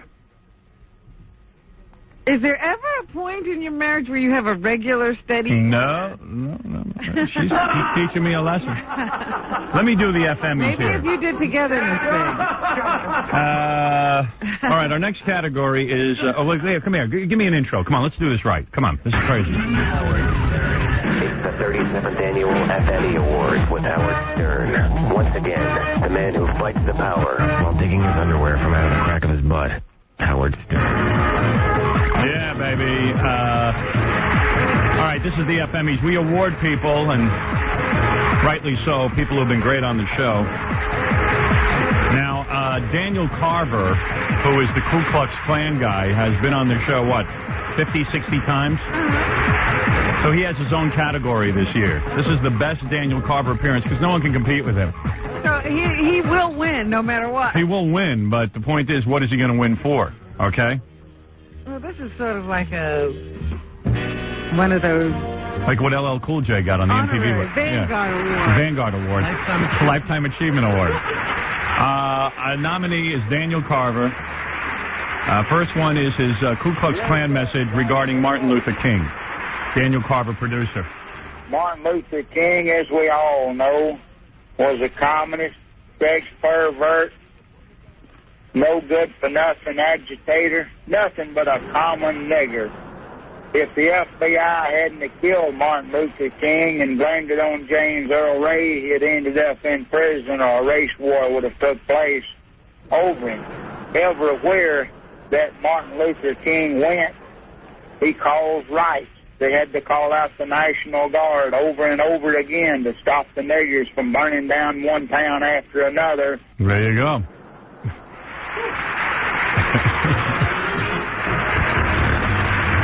Our next message is Daniel Carver regarding Tiger Woods. Daniel Carver, producer. Daniel, now what do you think about this Tiger Woods thing? Tiger Woods, that nigger playing golf. Right off the bat. Well, just as in all sports, niggers and humans shouldn't compete in the same sport. It's not fair. That's right, because the niggers they're animals. win, don't they? A horse wins the Kentucky Derby every year. See, I had a feeling you'd say that. Wow. All right, and finally, in this Vanguard Award, Daniel Carver talking about the fact that someone's been tampering with his answering machine. As you know, Daniel leaves messages on his answering machine. One of our listeners figured out how to break into it and keep changing the message. Yeah. People, most of you already know that sometimes my message gets changed by unauthorized white people, either trying to be funny or just proving they can change the message. They can't be stopped because the white man is just so smart, he's always able to do these things. It's like the policeman has radar, so we come up with a radar detector and a radar jammer and so forth. People, this changing of my message is just something we will have to live with. But I will check the machine as often as I can and try to keep a good wake-up white people message available for the people who want to hear it. White people, lots of you call my message because you think it's funny. But then as you are hanging up the phone, I hear you talking to your friend next to you, and you say something like, Daniel's crazy, but he's telling the truth. He's right on the money. White people, do you think it's funny when you see a little white trash slut walking down the street or in the mall with a big lip, wide nose, stinking bubble-up nigger? Is it funny or does it make you sick to your stomach, white people? White people, is it funny when you watch the evening news and another white school teacher shot down by a little half-baked porch monkey filthy nigger? Well, there it is. He's made so many appearances with his different philosophies. And now to accept his award is Daniel Carver live on our phone. Daniel couldn't be with us today. He couldn't? But he is there with a camera, and he's wearing his full robes. I thought you meant he wasn't even on the phone. No, he's on the phone, but he's wearing his full robes for the E-camera. Oh, really? He's in full regalia. Daniel, you're in full regalia? Yeah, I'm wearing full Klan robe. Wow. You take these awards seriously, don't you? Yeah. Yeah. It's an honor to get any kind of reward.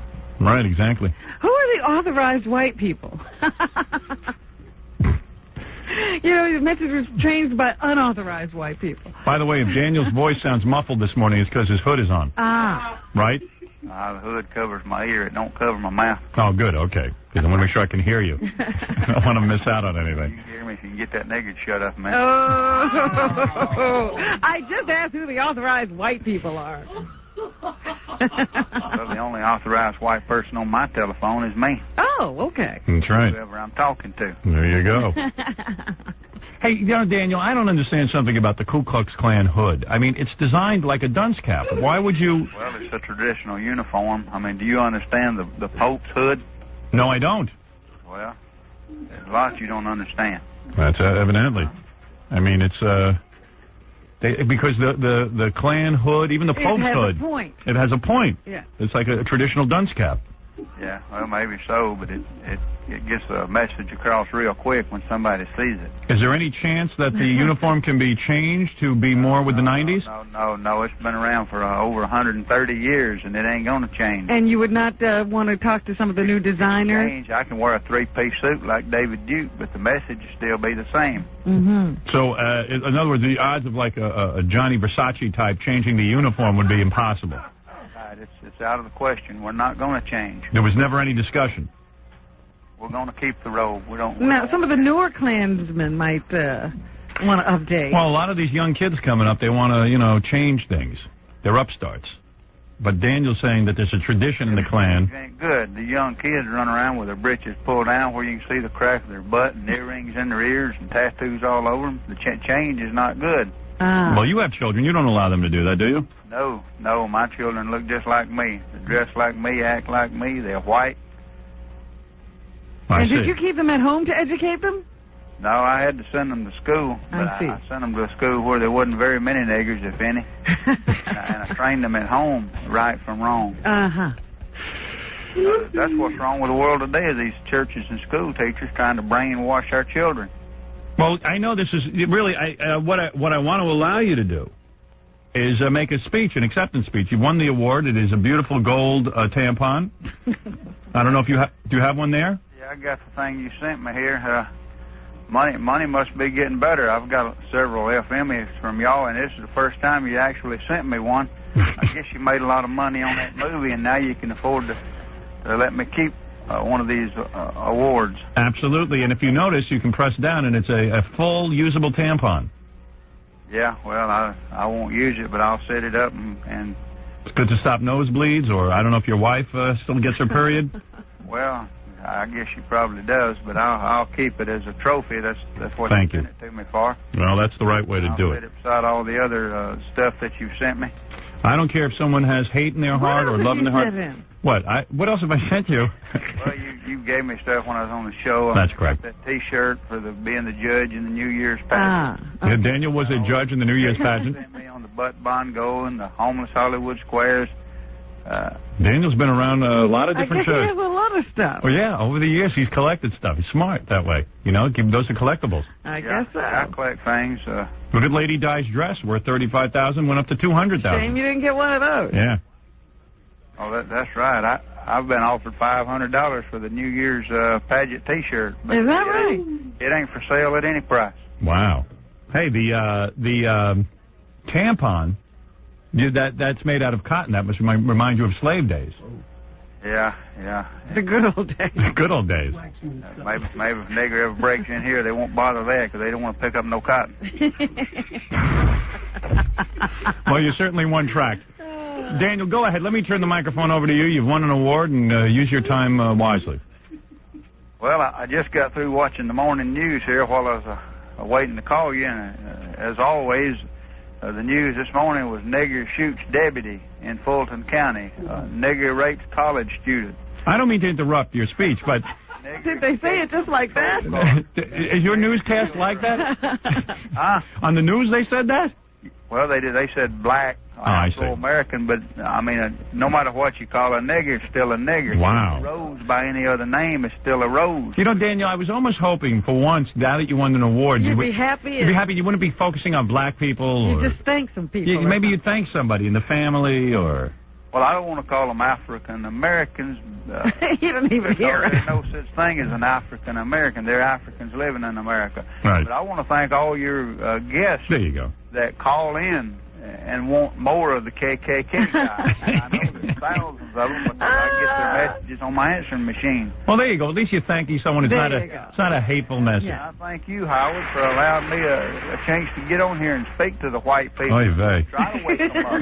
You didn't know you were so... I didn't know I was going to be thanked. Well, listen, I'm happy just to see a guy be happy for once. You know what I mean? And I heard you a few minutes before I picked up. And maybe you'll get some sex more than once every month and a half. How often do you get it, Daniel? Huh? How often do you get it? Every night. Really? God, that stinks. You get sex every night? Of course. Wow. Of course. I bet you're against oral sex. Are you against oral sex? No, I ain't against it. Well, there's something we've learned today. Yeah, and he's got a wipe rug. I've been married to the same woman 29 years. And you still... And every night. And every night you guys have sex? Well, almost every night. Wow. Well, that's a good woman. Yeah, she's a good woman. I'll tell you that. I don't get it. I've had doesn't want to lose her Daniel. Man. And everything smells okay? Yeah, everything smells fine. We got running water and we take baths pretty regular. That's a good woman. Hey, there's a black guy on the phone who wants to yell at you. Hold on. Dear. This is in the middle of your acceptance meeting. Father? Well, why not let the guy have his say? Go ahead, Frank. Hello? Yes. If the Ku Klux Klan is so tough, why they don't come around the black neighborhoods and beat them up or kill them? Well, Frank makes a good point. I said during the L.A. riots, the Klan should have been down there if they wanted to kick some ass. Yeah, answer that. We try to stay away from you anytime we're... yeah, that's a scary talk. That's called white flight. That's why all the white people's left all the large cities, to get away from you. I want to ask you another question. Anytime you're writing and burning down, we try to stay away from you. I want to ask you another question. Why are Ku Klux Klan people so poor? Why they never rich? So poor? Yeah, why they poor people? Well, I don't consider myself as being too poor. You're poor. Huh? You know you're poor. You're home at 9 o'clock in the morning. You're home. This little trailer I live in here is probably nicer than that you live in. You probably live in your Cadillac if you got one. No. On the sidewalk. I've been to New York. Most of the niggas in New York sleeping on the sidewalk. I don't live in New York. Hanging off into the street. Can you answer shaking a cup, begging for a penny. Can you answer that question? What? Why are white people that's in the Ku Klux Klan, why are they poor? We're so poor. Well, I don't think we are poor, but we would have a lot more if we didn't have to support you with food stamp housing projects. They're too busy having sex. Hey, keep raising my taxes. My taxes went up again yesterday, another penny. Sales tax. They keep you don't even work. Now we're paying 7%. But you don't even work. Don't work. You don't work. So how could your taxes go up? Well, they go up. I got property tax, sales tax, income tax, Income tax, you don't work. Yeah, he works. He works. Daniel, you got a job, right? Of course I got a job. Where do you work I at? run a roofing company. A roofing company? Yeah, I run a roofing company. That's what I said. Why are all white people in the Ku Klux Klan poor? You're not answering that question. I told you I'm not poor. He says he has money. If you work in a roofing company, you're poor. I don't know who you're comparing me with. If you're comparing me with Howard, I'm poor. But if you're comparing me with yourself, I'm rich. Where do you live at? Huh? I mean, live on the Chattahoochee River. Huh? I live on the Chattahoochee River. Now, you're not poor? Huh? Everybody lives down there is poor. Well, okay. Listen, listen, this is supposed to be... supposed to be Daniel's moment to shine. I'm sorry. Always got to see Hi, Robin. nigger on there. It's Hey, enough. Robin. I got to put up with Robin. Now you got some of these. Anyway, you didn't answer my question. Well, he did. He said he's not poor. I'm not poor. Okay.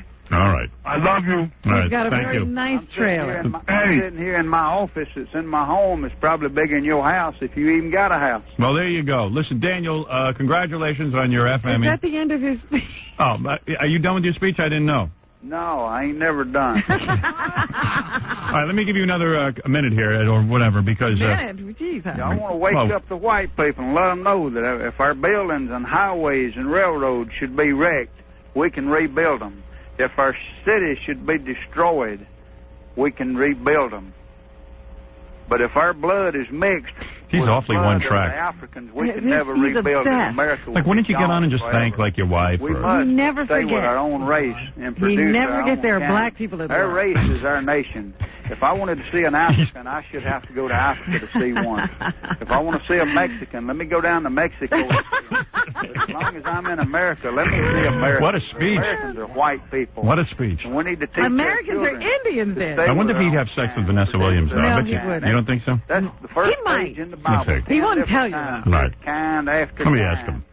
In Daniel, a way that we- I don't mean to interrupt. Would you have sex with Vanessa Williams if you weren't married? No, she's a nigger. Really? But she's 90% white. Then you wouldn't have Yeah, sex you with her? wouldn't make love to I all think- but the 10%. I think secretly you... She'd have been a full-blooded African and nigger. She couldn't have won a beauty contest. She'd look like Whoopi Goldberg. All right. Hey, anyway, Daniel, congratulations on your award. All right, thank you, Howard. Thank you. That's Daniel And Americans are Indians, Daniel. They're not white. Indians. Yeah. That's who was in this My land. ancestors run the Indians off like we're going to do the nigger. We're going to play cowboys and niggers next. Okay. Thank you, Daniel. Thank you, Howard. All right. Daniel Carver of the Ku Klux Klan, who has just won an FME for all of his appearances. It's a Vanguard Award. Proving the point that even Lifetime achievement. even during an awards program, the guy can't lighten up. Oh, man. Remember Channel 9 when he got an award? Same thing. Went right into it. And I remember the guys at Channel 9 wanted to cut out his speech. I said, you ain't cutting nothing. I said, that's the whole point. The Vanguard Award because he lives in a van, as he just mentioned. Whatever that thing is. My trailer. My trailer. What? He was bonding with Frank. Prefers in a Nazi uniform. Right. All right, anyway, there it is. Another exciting FME. We have more to give away throughout the morning. Very beautiful. The 37th Annual FME Awards with Canada's future favorite personality, Howard Stern. Stay right there. Completely wonderful. Vigilant. Wonderful. Unrelenting. Wonderful. Uncompromising. Amazing man.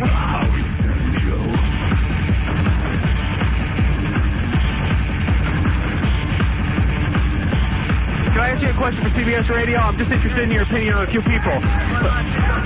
Yes, sir, please. What about Andrew Dice Clay? Yes, sir. Andrew Dice Clay. Andrew Dice Clay, what about him? What do you think of him? What do I think about him? He's a devil, just like the rest of you white people are devils. Why do you listen? I'm gonna give you some. That's trivial, Andrew Dice Clay. You know what? Listen, you take this back to your media. The whole white world is in danger and is going to be overthrown by Jesus Christ. Your entire political system is going to be overthrown by Jesus Christ by the year 2000. Okay, your democratic system, your democracy, your republicanism, your communism, the Illuminati, the Trilateral Commission, the CFR, the Rockefellers, the whole white world is going to be destroyed by Jesus Christ and the angels before the year 2000. What do you think of Kathy Lee Gifford? Listen, the whole white world all of your politicians, all of your newscasters, all of your political people, your politicians, the rich ones of you, your elite, the elite so-called white people, and your rich families, your whole system is going to be overthrown. So don't about Rosie O'Donnell. Don't ask me about one particular white individual. About Howard Stern. Okay, listen. I said the whole white. Do you understand words in English? Don't understand. Huh? The whole white world is going to overthrow. You understand that? So don't ask me about one particular individual. Your whole world is going to be overthrown. Don't ask me about Bill Clinton. Don't ask me about Governor. White people have no intelligence. They stupid. Word to mouth. They don't have no intelligence whatsoever. What do you think about Howard Stern? Howard Stern. You have no intelligence. You don't. You know what I'm saying? Every time a white man elevating his brain cells, they add up to 6. 6, divine evil. You know what I'm saying? White people have. Listen, I'm about to let you. Can I say something? The rebellious nation that have rebelled. Black people act the way white people are. You know what I'm saying? White people are savages. All we doing is acting like them. Black people was always civilized. We still are. We just confused. All right, good. I love that. I agree with that. What did he say? Whatever he said, I agree with. Listen, why not? Got his point of view. That's all. Hatred comes in all colors. All colors. That's right, Robin. I knew there was a point to that. Anyway, you know who is stopping by today on the show? In addition to the Mike Walker game and the FMEs we have to give out. In fact, Robin, you're up for a Vanguard Award as well. Am I? Yes, you are. A Vanguard Award? Vanguard Award. Best Robin Quivers moment. It's wow. Unbelievable. There's so many. I had no idea. Yeah. What did I do? You did a lot. You got an unbelievable award coming your way. You might want to leave the room when you win this one. I didn't even know I should write an acceptance speech. Well, Pat's going to come in. Pat Cooper is a comedian who I give carte blanche on the show. I let him come in all the time, but he still seems to hate me. Really? Some guy sent me some kind of documentary or something on me, and I thought Pat was going to be the one guy who stood up for me. Hey, Pat, I think... Come in here. Come in here. Come in here and sit down. No one can hear you. Good morning. He's still screaming about my Jeopardy appearance. Oh, right. Catskill Mountains. Pat, there's nobody on this planet who loves you more. Good morning, Pat. It's always great to see you. But Now, let me ask you a question. Wait, sit down. No, it's not a good morning. Did you not say any time I want to come on this show, I can walk off the street? Yes, Did you say that? that is true. Have I ever done it? No. Why am I worked 3 weeks to get on this show? What? Yep, you heard me. 3 weeks ago I called you. Really? I demand respect. Really? You're damn right. But I always have you. No. No, but we have comedians who call all the time. I don't want to know if I'm We don't even let them in here. I'm special. You are. I'm not in the A company. But you know I always have you on. I'm not in the A company. I'm in the OO company. Oh, we always I walk in have the room, you they go, ooh, here he is. But Pat, let me ask you something. How are you, Jackie? Where are you? Jackie, you're doing a great job. I'm watching this documentary where the documentary maker obviously hated my guts. Yeah. Who? It was something that a bunch of people participated in it. I'm watching this thing and I go, oh, then they come, Pat Cooper's going to say something. They must have interviewed you for this thing. This Italian thing? No, I don't know if it was Italian or what, but the guy was slanted. He even admits that you don't like me, but he's going to do I don't know, I guess it's a video. And I put you down, now you're going to start with that? Oh, my God, you killed me. Where? I mean, you want to hear it? I got it. Yeah. I found it. Pat was wait. Was this 1937? No, this is recently. It just came out. I never put you down. You don't mind. Wait, listen to this. Listen to me. I'm on here 30 seconds. You're busting my butt. I got to bust your balls. Because I think you hate me. I think you hate me. First of all, if I hated you, I'd be here more often. Really? Absolutely. All right, but listen to this. Tell me if you don't hate me after you listen to this. All right. So they're bashing me on this thing. Tell me when this was, because I had a big fight with you one time. The copyright is 1997. So it's this year. No, that means they might have made it in 1997. Oh, all right. I think it's 1994 when you were a virgin. I think it was recently, though. I really do. Seriously. Is that why you brought me on here to bust my fucking... No. You're promoting something, right? I got to... No. You don't want me to bring this up? Promote. You don't want me to bring this up? Anything you want, because I defend myself. All right. Listen to this, though. You tell me. I think you hate me more than Freddie Roman. Freddie Roman hates himself. All right, here, listen to this. We'll get to Freddie in a minute. Check this out. The world of entertainment don't respect him. He is a radio man, basically. Okay, he's a shock jock. Don't make any. He's not a big, giant, talented guy out there. He's not the Clark Gable of the movie thing. He is what he is. He's a shock jock. That's his forte. He does it well. Become a multimillionaire. Okay. This was after the movie, anyway. So I'm saying, why is Pat bad-mouthing me? No, I'd like to know what show this is because It's a documentary. Oh, you know what it is? I know. Oh, this is a couple of years ago. Oh, it was? No, wait. It came out when the movie came out. You want to listen to me? Oh, okay, go ahead. Yeah. Listen to Want me. to hear the rest of it? Just listen to the rest.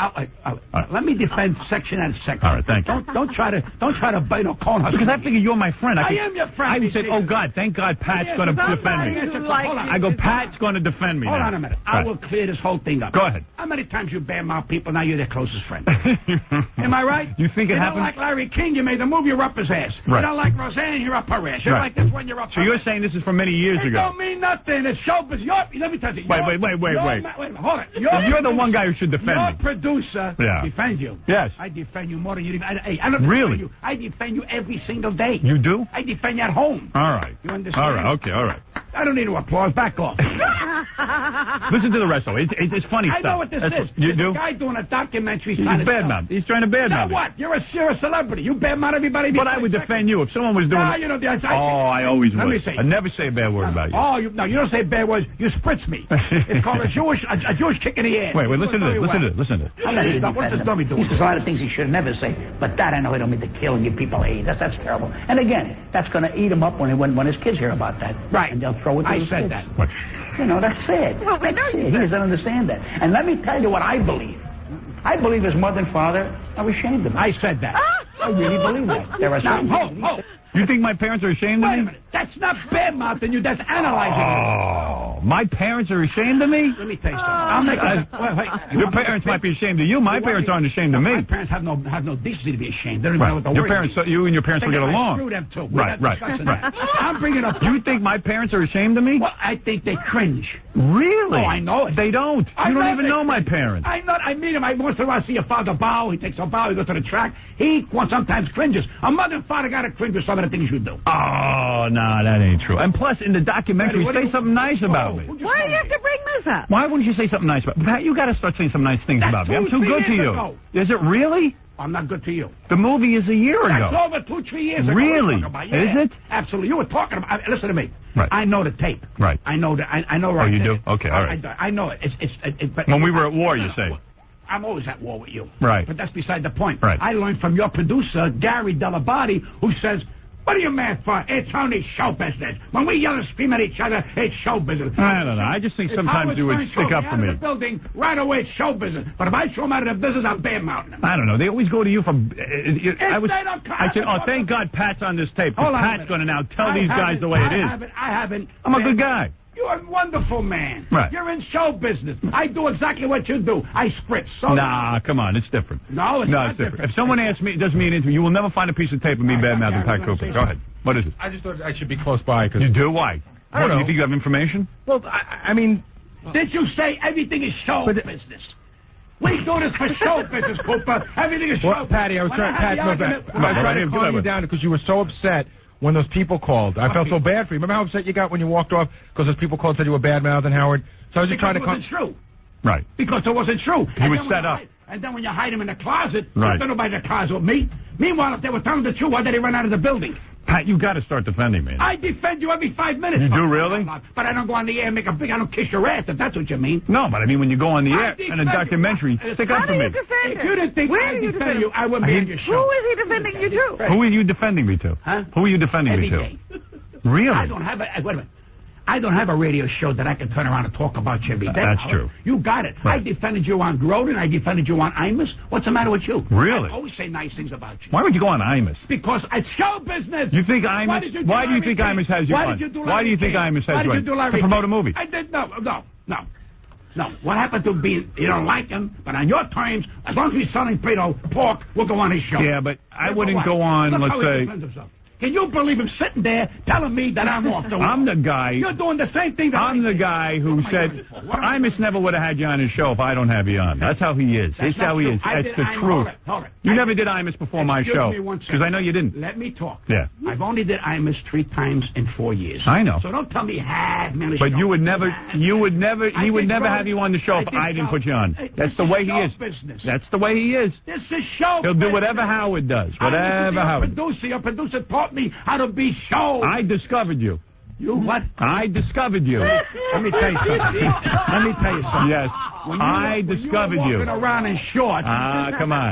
You know what I'm talking about. I was on Tom Snyder. All right. Telling the world the truth. Tom Now, Snyder. The truth. I can say you Tom stole Snyder's a bum. I can say you stole Howard, my material. Can I jump right, in for go a ahead. second?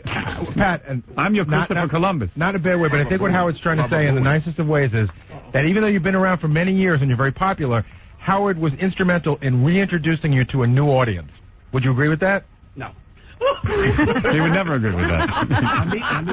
Come on, Pat. Don't you take, give me a little credit. Don't you take credit for my ability. Okay. I didn't take credit. Right. I'm just a fan of yours, and I thought. Wait a minute. Audience. Okay. All right. I am a contributor here. You are indeed. And you are a great guest. To me. Yes. So we are now even.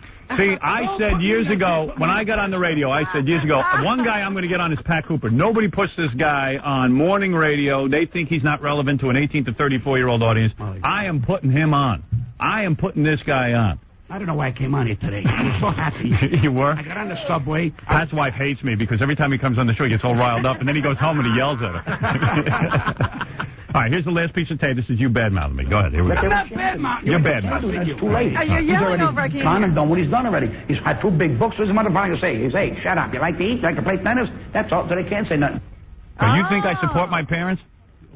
What is that? What I said? You support your parents? Yes. Well, I don't think you support them financially. I think you support them as you're an only son. Right. You said they can't say anything about him. You're saying my parents can't say bad stuff about me. Play tennis. So because they want to play Don't put tennis. words in my mouth. Don't analyze my tongue. No, I'm asking Analyze you. your own tongue. I'm asking you, Pat. I like the way you try to manipulate me. You're not big enough to Come on, I'm having a discussion with you. I am discussing with you. You think I've my been parents? nice and quiet and a cup of coffee. Now it's not passing gas through my mouth. I don't understand this. No, but Pat, I want to know this. If you feel this way, seriously, because sometimes even when you're angry, some truth comes out. Absolutely. Do you think my parents have to be nice to me because they want to use my tennis court? No, I don't think it's a tennis court so much. I think they got to be nice. I think they're a little bit afraid of you. They are. Why? I think because they don't know how far you will go. They think you will go as far that they don't want you to go that far. But then they wouldn't associate with me, right? Are they parents? Yes, they are my parents. They worry about your children. But you don't. Well, let me right, finish. but your They parents, let me your finish. parents and you don't talk, right? Forget my parents. They're not even on the planet. Right. At least I say that. But I have a good relationship with my parents. Yeah, semi. What do you mean semi? Because they're not going to tell you really everything that sometimes that you say that they really. Oh, my mother does. Say. My mother does. Oh, come on. Am I right? You think they agree with everything you say? No. And they let us know. You think they don't cringe when they say his guy's got 3 children? What is he saying that for? You don't think that they say 20 years down the line your 3 kids will play the tapes and say, "What did my father do? Talk about balloons." No, you want to talk about balloons? I don't think so. My mother's not uptight about that, or nor is my father about sex or anything like that. They don't want to hurt you. They like you. No, I'm telling you, their sensibilities are. I am telling you, my parents have an unusual sensibility. Really? Maybe as Now, odd as mine. Maybe you're hoping. No, I'm telling you, my parents. Does your wife have a sensibility too? Yes. But I see your wife turn around, calls up here sometime and say, "Yeah, no, my wife gets mad at me." Well, I get mad at you too, but what does that mean? Right. What does that mean? You get mad at me? What does that mean? I'm just saying. I wish you but would as long as you don't care, as long as it's good radio. You don't give a damn if Hitler walked in here, as long as it's good radio. Right. If I come in But and that's get true. radio and you love me and kiss and hug me, I'm a bad guy. I just thought you'd be the one guy who'd come I in and am defend me. defending you. I thought you would defend me. Wait, I was so disappointed. Never be I disappointed. said, boy, everyone's bashing me, but Pat's going to defend me. Judith Regan defended me. Where is the Judith Regan defended me. Well, Judith Regan's a lovely. I did her show. Yeah, she defended Ask her me. if I badmouth you there. No, I don't think you Well, did. she probably didn't ask you a bad question about Howard. Excuse me. I needed you. I needed you to help me. Yeah, I help you every day. All right, listen to this. This is what you said. All right, I want to ask you. Okay, let's. Well, who's controlling the airways? I really don't know anymore. I just think that that if you are very controversial today and you can sell Kellogg's cornflakes or you can sell Snapple or you can sell any kind of a meat, they say put them on. Money. This country has product, money and entertainment, and it stops. Is that right? Well, you think I'm in it just for the money? I think everybody. Well, no, you're here to clean I'm not. You're here to clean fish. No, I got into this business. I was making $96 a week, and in radio, nobody made more than $300. I don't want. I started out with $13 a week. Does that make me a better than? Yeah, but let me ask you something. Do you think I really thought that I'd make money in radio? Who, you? The odds of making money in radio are a billion to 1. Let me ask you a question. Why are you saying something that you're not going to make money? Explain that to me. I loved it. Oh, I loved it. No, well, you'll starve. I would have starved. No. I would have. I am going to tell you something so sincere right now. If I could have made $200 a week for the rest of my life, I still would have been in radio. No, you wouldn't have no children. I wouldn't have. I would not have had children if that's all the money I had. All right, we ended that. Now what else? Right. Now we know you were going to starve. But I would have stayed. No, that's right, because it's the only thing I wanted to do with my life. Okay, fine. Does that sound crazy? No, I'm not angry at what you do with your life.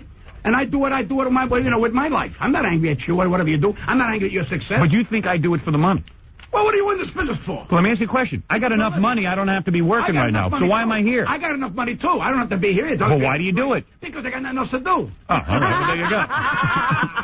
You do it because you love it. I love it because... You like getting up on stage and being loved. Because I'm great at that. Otherwise, I wouldn't even move. Right. You're good at it. What you do. That's it. That's it. But we get paid for being great. Yeah, but even if I didn't get paid, I would be doing it. I'm not going to be great for nothing. Do you think you'd be doing it if you didn't get paid? Who? Yeah, you. No. You don't? No.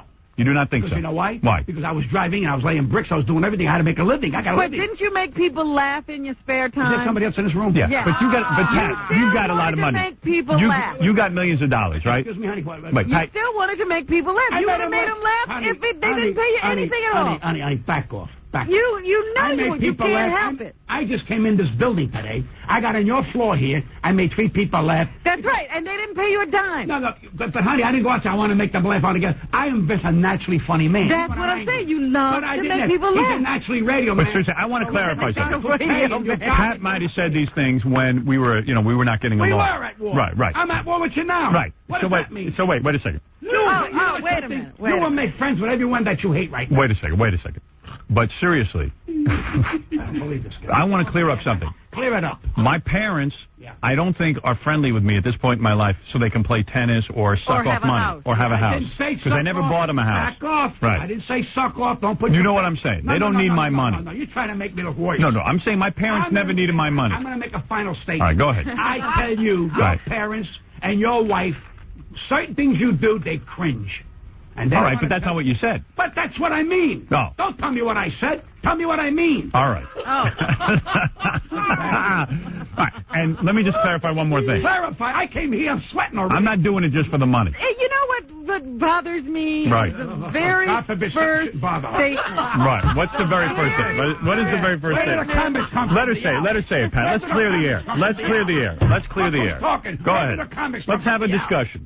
Let's have a real discussion. Go ahead. Very first statement that nothing big. People don't like you. You're nothing big. He's just a radio man. Well, a lot of comics have that feeling about me. They feel, why is he so successful? Because he doesn't get up on a stage and do the jokes. No, they're He's scared no of you. matinee idol. No. A lot of comics are jealous of me. I know comics who are afraid of you will never come on his show because they're afraid of you. Right. You understand? Right. So their cop-out is, you're not a talented guy like they are. Right. I respect your talent. I know what you're doing here. Right. I think I've got some talent. I must. No, you're an Would abundance you of replay talent. that statement for me? You're a great promoter. Thank you. You're a great radio man. Do you think I'm a funny guy? I find out. Do you think I'm funny? No, I think Jack Motley's funny. Do you think Jackie's funny, but you don't think I am funny? I don't think you're funny. I think Jack helps you to be funny. You think Jackie is the one who's funny? Well, on the no. show? I don't mean all the time. I think Jackie's words you deliver pretty good. Right. But I don't so you think Jackie writes everything I say, and therefore don't put words in my mouth. Right. Go ahead. I think that you are not hilariously funny. Right. I am hilariously funny. You think you're funnier than I am? We're not even in my league. Give me a law. Will you please? I would debate that. I'm 30 times funnier than you. May I tell you something? No offense. I can do what you do. You can't do You what can't do what I do. I can do it. You have never been able to do it. One eyeball I close. Successfully, you've never done it. You know what the problem is? Come Anybody goes on radio, they steal it from you. No. Go on radio. I go on radio. You got a shot on ABC. Did they give you your own show on ABC? No. They did not? Lies. All right. Well, why has no one given you your own show? I never asked. I didn't want. What did you ask? Oh, you wanted a show for years. Not on radio. Oh, come on. Not on radio. What about television? Not even on television. How come you can't get a show? Where does he want a show? What do you want a show? It's all I'm happy. Where do you want a show? I don't want to. I want to come over here and bust your balls. You think you could come on here every day and be consistently funny and entertaining to an audience on a daily basis for 5 hours? There's no way you could handle it. One problem. No comic can handle it. One problem. Right. You don't accuse me of stealing from you. guys have to do jokes. You tell everybody on radio, he said the. That's my the. Nah. Come on. Come on. About. That's my about. Did you ever hear radio like this? Did you ever hear radio like this before me? No. Who did it? What? Not your pal Imus. Joey Adams? Who? Listen, I'm an inventor. You are. I'm an inventor. I will never say otherwise. Right. You're an inventor. All right? All right? You're an inventor. So what else is new? If I gave you a radio show, you could not handle it. Well, I'll tell you what I'll do. I'm telling you. I'll tell you what No, I'll you do. could not do it. Come up against me. Go up on any morning show. I swear. I should Do never a see morning my radio face program, again. and I'll let you promote it every day. You know what I said? Go ahead. You know what I said? Yeah. If you want to be on radio today, Go ahead. and you have chutzpah, Go ahead. you must go against the champion. That's right. You gotta go against That's right. I swear to you, I did a few hours in Vegas. They asked me to substitute. Go ahead. They said, would you like to do this regular? I said, under one condition. Go ahead. I want $1 million for the year. Good. I want to bring in my own staff. All right. And I want to go against Howard Stern. They said, why? I said, because if you want to fight for a title, you got to fight the champion. That's good. Now, All right, do it, and when you win, I'll sit there. I will eat your shoes. How's that? You can't What will you do when I win? What will you do? Bagel. No one would win against me.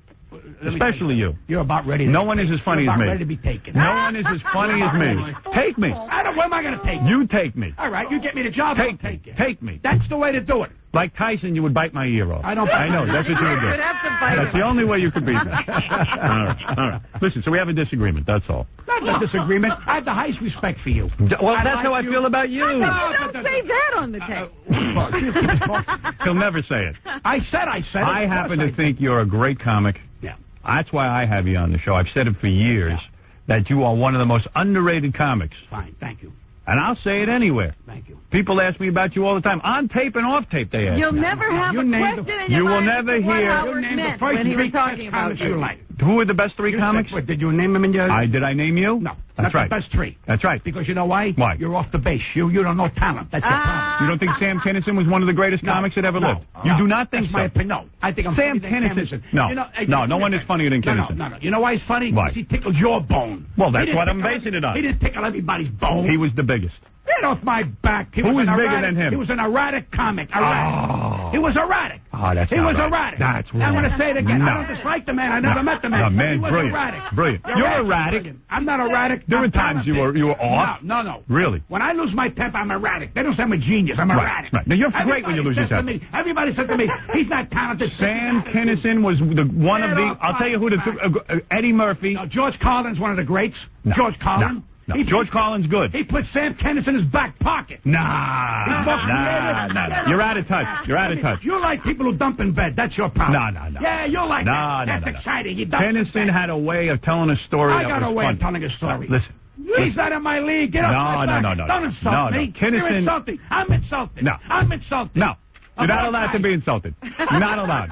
That's off base. You can't say that to me. That's wrong. Get up. That's outrageous. That's outrageous.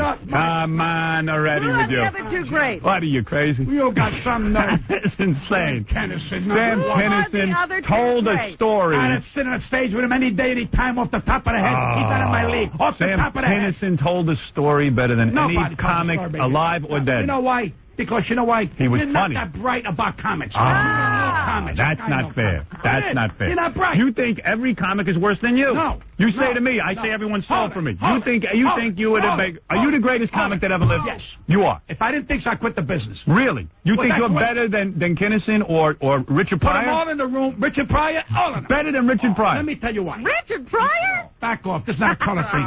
Let me. Right. Go ahead. No. Go ahead. All right. Oh, it's got to be a color thing Howard, because I think But Richard you're Pryor's telling me... Time out. You think you're the best at what you do? I know I'm the best. All right. I know I'm the best, so mind your business. No. Listen to Don't tell me. You Wait. are excellent at what you do, but you are not the best.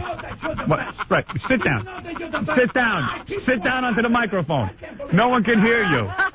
Sit down. He's off the microphone. Get on the mic. Get on the mic. You think you're the best comic that ever lived? Now you're Nah, you're not the best That's comic my that ever lived. opinion. You don't have to agree That's with a it. wrong opinion.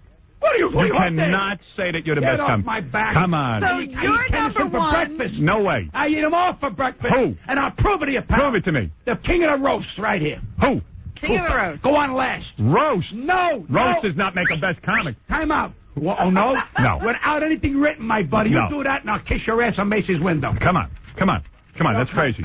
Come on, get in Macy's window. I'll kiss Get off my it. back. Go ahead. You ain't got a Who are chance. the other great comics? Who is a I great think- comic? I think George Carlin's one of the greatest that ever walked the floor. All right. George Carlin is creator. good. He is not. He's great. He's better than Kinison ever was. And who else? They don't remember what Kinison's Kinison's on They the don't edge. remember. He lived on the I edge. live on the edge. Come in here. Carlin was over in 72. Stop crying out loud. Come on. I love Carlin, but he's not No, that you great. don't love nobody. I You love him. You know you love. I love him. I love you Eddie Murphy. You love. Oh, Eddie's all right, but he's not All that right. great. Yeah. Listen, Will you mind? Keep quiet. Let me. You're good. Eddie Murphy is one of the greatest comics You're ever lived. insulting me. I'm great. No. How dare you? Who the hell do you think you are? Listen. I am the best in the West without a test. I am. I'll take you on. I'm number one in radio. I'm the number one radio guy. You were so I can tell you. You were number one. Whatever. Now Whatever you say. Okay. Is there anybody who is better than you? Yeah, Jesus Christ. That's it. Howard, I'm going to teach you something from Please. an older man. Go ahead. The day you don't think that you're the greatest, you should get off this radio. I do think I'm the There are greatest. people who think Sam is better than I or Ruddy. That's fine. But that's how you respect feel. All right. If I don't think I'm that great, I can't go on a stage anymore. Exactly. All right. That's fair enough. That's fair enough. Look how fast. You got me a nervous breakdown. That's fair enough. No, that's right. Jackie, how No, you he's feel? right. He's got to feel that way about himself. Keep writing, He's Jackie. gotta- Make him funny, Jackie. Pat has got to feel that way. So since you didn't name him as one of the top three, he's never. He's held that against me. He's held that against me. He's mad at me. Instigator. There is not another. He holds it against me. He I does. know what she does for a living. She instigates. You know what? Listen. You're an instigator. There is no other comic I have ever This said is where to. the comics come from, you potato face. There is no other comic I have ever said to, whether it be Kinnison or anybody, that I have said, come on this show anytime you want. You know why? Why? Because you are the greatest guest out of all the comics. You hear? Yeah, I agree with you. There you go. You don't have any Now argument you're from copying him that. Now, I'm not, listen, I'm telling you what I say about you. Sam Kennison. I told you you're not the greatest comic, but you're the greatest guest. I'm going to tell you one more time. I'm going to tell you got to go to your strength. Play to your strength. My strength. Play to your strength. Play to your I want to strength. go against you. That's my strength. Go against me. All right? Get Go me a against job. me. I'll show you how to do it. I can't get your job. No one wants to hire you. I can't get your job. That's not true. I can put you on a radio station I against me. work with you. Hey, Jackie. Who's going to hire you? Jackie, don't be a coward, Jackie. Stand here. I was offered work. So take it. I want money. I want the money. I'm not going to sit. They're not going to give you money till you prove The yourself. hell? I proved myself on your show. No. You didn't get any ratings. Whose picture is that? This looks like me there. That's Larry King in jail. Oh, okay. All right. Listen to me. Don't break my studio. Pat, honest to God. Yeah, go ahead. I want you to get a radio show. Yeah. But they're not going to pay you $1 million. You haven't proven yourself. Okay. You've got to go out there. If you believe in yourself, What is this woman interrupting? if you believe in yourself, She's why do never you need $1 interrupted million to say up something front? You don't need $1 million. Why do you need $1 million All right. up front if you believe in yourself? All right. Really? All right. Mhm. All right. All right. Listen to me. Your business. All right, listen to me, Pat. I want to promote where you're going to be. I believe I'm worth that, Robin. If you don't think so, Well, then you'll get it, but you don't have to get it up front. but I didn't say up front. I mean, No one gave me $1 million until I got an audience. You didn't deserve it. That's right. At that time. You haven't proven you can beat me. I proved it all. I've done everything. You would not get a 2-share against me. What? You would not get a 2-share against Let me. me tell you something. You wouldn't even get a 1. Let me tell you something. I'll bet you money. You'd have to go take tennis lessons when I get through with you. Nah. Tennis lessons. The show would be boring inside of a week. I couldn't be boring on my bed. No, When you I'm would. dead, I'm not You would boring. get boring. When I'm dead, I'm not boring. No, you would be Trust me. boring. You All would right, first what of all, you couldn't handle the pressure, and you couldn't handle the hours. Pressure. You don't know pressure. You think You're an know older pressure. gentleman. You couldn't handle the hours. An older gentleman. Look at Yeah. Right? You even said so. Yep. Wow, that's one. I'm all elated. I don't want to embarrass you, but how old are you? 68. All right. So you think you can get up every day and talk for 5 hours? No way. No way. Physically, you couldn't handle it. I'd be in some shape to do this. Well, look at your shape. You look like a goddamn god. See, that's fun. But to sustain Don't that, tell me what's funny. To sustain that, you couldn't do I it. don't need you to tell me what's funny. That's Jack Martin. And I've seen you on these other shows. When you're on my show, you're funny. Okay. A lot of these other shows, they don't know how to handle you. I was funny on Imus. No, you I was weren't. hilarious on Some Imus. people told me they heard it. You lied to They me. just, you weren't funny. Why don't you play the tape? I heard it. Why don't you play the good things? You weren't Why funny. don't you play the good things, Mr. Stein? What, Come did on. you say about me? I didn't say nothing about you. on So that what am I going to say? You didn't say there's nothing good I could play. I got the biggest laugh on you. No, you didn't. Yes, I did. What'd you say? Well, we did a benefit, and he was there. Yeah. So he turned around and says, we're going to introduce Pat Cooper, Connie Francis opening act. Right. So when I walked on the stage, I said, I got 2 words to say to you, Howard Stern. He fell off the floor. There you go. He was hysterical. Yeah. Here you should be. He's not a bad What does that mean? Oh, is that a bad man? Everything All right. to you two is bad. Okay. Everybody's bad. All right. Everybody hates you. Yeah. What about you? Same with you. I say yell and scream, but I don't take it to my grave. All right. You're going to be friends with everybody. He Let's doesn't take it take to a his break. grave? Let's take a break. He don't take it to his grave. He can't even get along with his own kids. I don't. You're right. That's right. But I don't make any bones about it. I Me don't neither. con you. I'm not conning you. I tell you the truth. Yeah, how many people come on and tell you the truth? They con you. I don't con you. All right, I okay. tell you facts. And let me tell you something. That's one of the greatest radio shows you ever had. What You was that? ever had. What? When I talked about my family. It was the best. Not There one of you go. the best. And remember, I said it, pal, so you know I got the balls. I tell the truth. And when you tell the truth, nobody hears it. Let's go to a break. No, I'm not going to a break. All right, listen to me. I saw you look at your lawyer. No, I want to give you a plug because that's what you're here for. No, we're ending now. Wait a second. You're right. We got to go to break. Howard, would you do me a favor? Yeah, I want to. May I do my own thing? Take me 30 seconds. Please, go ahead. I got a head like this. Go ahead. I get phone calls. God, Stein, I said, do me a favor. Please. If you're not doing any business, cancel. I don't need your goddamn money. Cancel. What are you talking about? You know, if they call me, go on, Stein, plug up. I says, calm down. All right, you understand? You never took advantage of that. That's Sunday, true. I'm at Rascals in West Orange. All right, now that's in New Jersey. In New Jersey. Will you let me finish? I'm trying to help, but go ahead. That's in New Jersey. Oh, everything he does himself. Sunday. Right. 10, 11, 12 October, I'm at the Sands Hotel. My weakest show there is the second show, so Tom Cantone was screaming and yelling, push the second show. I just pushed it. That's fine. Monday and Tuesday of the same weekend, I'm at the Westchester Broadway Theater. That's the 13th and 14th of October. The 15th, I'm in Brooklyn at the Embassy. Look at the work this man. Wait a minute. Then I'm at the 25th, I'm at the Club Benet. I covered everything. And November 1st, I'm at Bananas. Now let's stop talking about that. Good. That's it. That's it. Pat Cooper, go see him. And I'm working with my wife at the Sands. She's going to sing 4 or 5 songs. You are kidding me. Oh. Why would you do that? I thought that what was so great is you could get away from your wife for a couple of days. Once in a while, she has, she deserves a break. Yeah, she sings. She sings a good song, and they wanted it because she's saying, I got a 5 or 6 jobs. So now she's happy. We don't play tennis. That's nice. We don't say Sam Tennis is the greatest. But we just make macaroni. We pass gas and we die. The great Pat Cooper, everybody. Go see him. I don't care, Pat. It's always good to clear the air with you. No, you don't clear no air. We clear the air, baby. You always pound me. I come in here with love in my heart. I wind up going home. Doesn't matter. You were good. That's what counts. You want me to leave? No, yeah, we're done now. That's it. Is that it? That's over. Okay. Wait. Let me take a break. You want me to leave? Well, no. I'm going to take a break, and then you'll leave during the break. No, wait a minute. You mean I got up this time in the morning for this? What are you talking about? We just did 25 minutes together. I did 2 hours. You did 25 minutes. Something? No, I'm telling you, you were great. You got other guests? Yeah, I got a couple other things. Seriously, my friend. I wanted to make sure you got on. Now it's a giver. Now it's a novena. I wanted to do you the favor. I don't want no favor. I wanted to do you the favor. Whatever you do, you'll never see me come here again. Don't do me no favors. I know. I wanted to make sure you got the plug in. I don't want your plugs. Take my plug back. My God! Cut the tape. You can't make him happy. No matter what you do. Don't do me a favor. I'm doing you a favor. I got up in the morning for this thing. Don't remember that. Wait a second. You're mad at me because I had you on. I want you to understand. I don't need your favors.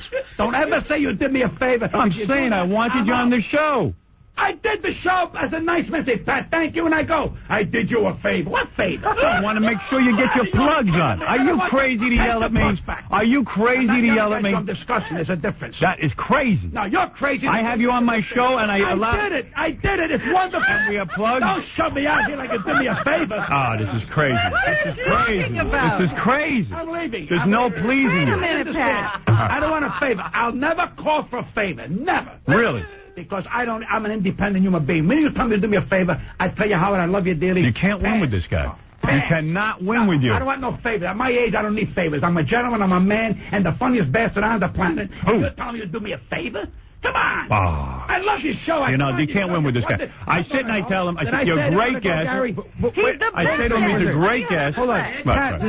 Pat, there's nothing wrong with you calling up and saying, I'd like to come on to plug something. I really don't like to club. You know why? But there's nothing wrong with that. I don't like to. I like when you call. I don't like to ask. Because then we know when you want to come on. Well, how do I know when you want to be on? Your lawyers talk. How do I know when you want to be on? No. Can I tell you something? I swear to you, everything's decent. This is crazy to be arguing about this. I told you, call me anytime you want to be on the show. And we're not saying... Jackie, you got to address the question. No, I'll ask it. Pat, when you want to come on the show, you call and ask to come on the show. I say because you have something to promote. I don't have that relationship with anybody. Howard, I didn't say that. Right. They broke my chops, Howard. Who did? Oh, these places that I just plugged. All right. And I said, all right, look, I don't want to You can plug whenever you want. Let me finish, for Christ's sakes. So I turned around and said, look, I don't want to bother the guy. He's got things Listen to me. You're a good guest. You're a great guest. We're always happy to have you. This is our form of paying you. Love having you here. Hold on, Howard. I have an answer here. Yeah, go. Pat. When I call you up and ask you to come in, but you don't have anything to plug, are you doing us a favor? I don't do no favors. I don't do favors. I come here. You know why I come here? Because you have a good time. I'm good for the show. You're a great guest. You're good for me. Yes. When you say to me, you do me a favor, you know something? I'll never call again. Oh, my God. You are way so sensitive. That's my heart on. Very sensitive. That's my heart on. Yeah, you really got them now. When anybody tell me to do a favor, I say, all right, listen to me, Pat. Let's end this way. Pat. This is crazy. This is crazy. It's getting hung up on one word. Happy holiday, by the way. Happy holiday to all you Jewish people out there, and thank you for the plug. No favors. I love you. All right, I love you too. Pat, there you go. Hold on. That's all right. Pat's done. He's over. Yes, I understand that. Pat, we hope to see you again soon. I tell you, Howard, I love you, Diddy. Please do me. Anytime you want to come on. I'll never call. Anytime you want I don't want favors. I want to be friendly with you, and if you never call me, I still care about Pat, anytime you want to come on. Ah, there we go. Please. Not 3 years. Call us if you need a favor, Pat. Pat, as a favor to you, I'll announce the rest of those dates again. I love that guy. I love that guy. You can't make him happy. You cannot make him happy. You gotta love Pat Cooper. That is the greatest. That is a great man. I love that guy. Where is he appearing? I don't know. Rascals in West Orange. I would go see him. All right, we got to take a break. We'll be back. More FME's, the Mike Walker Game, and a whole bunch of other crap coming up. Now, what could Jackie Martling do to piss off Pat Cooper? Almost anything. I don't agree with everything he does. Yeah. You know, he wants to do what he wants to do, fine. Right. Don't bring me into that marshmallow in the behind thing. I don't want that. Oh. You understand? Bring me where? No, but Jack Martling, to allow that, what does that tell you about Jack Martling? How can you allow that to happen? That takes care of your character. What do your children say to you 10 years down the road? What will we do? What do your children say to you? How do you go? If someone says, you Howard Stern's the daughter here, let me tell you about your father. I mean, they're going to be punished for this. Yeah. And they don't seem to understand that. Because his character, what he's doing now, the children will suffer. Right. And, you know, I mean, they walk down, and I told them this. Your kids will turn around and be punished for what you're doing. But it's like talking to the wall. Your Father of the Year, Pat, on Pluto. You're listening to everybody's favorite pop, Howard Stern.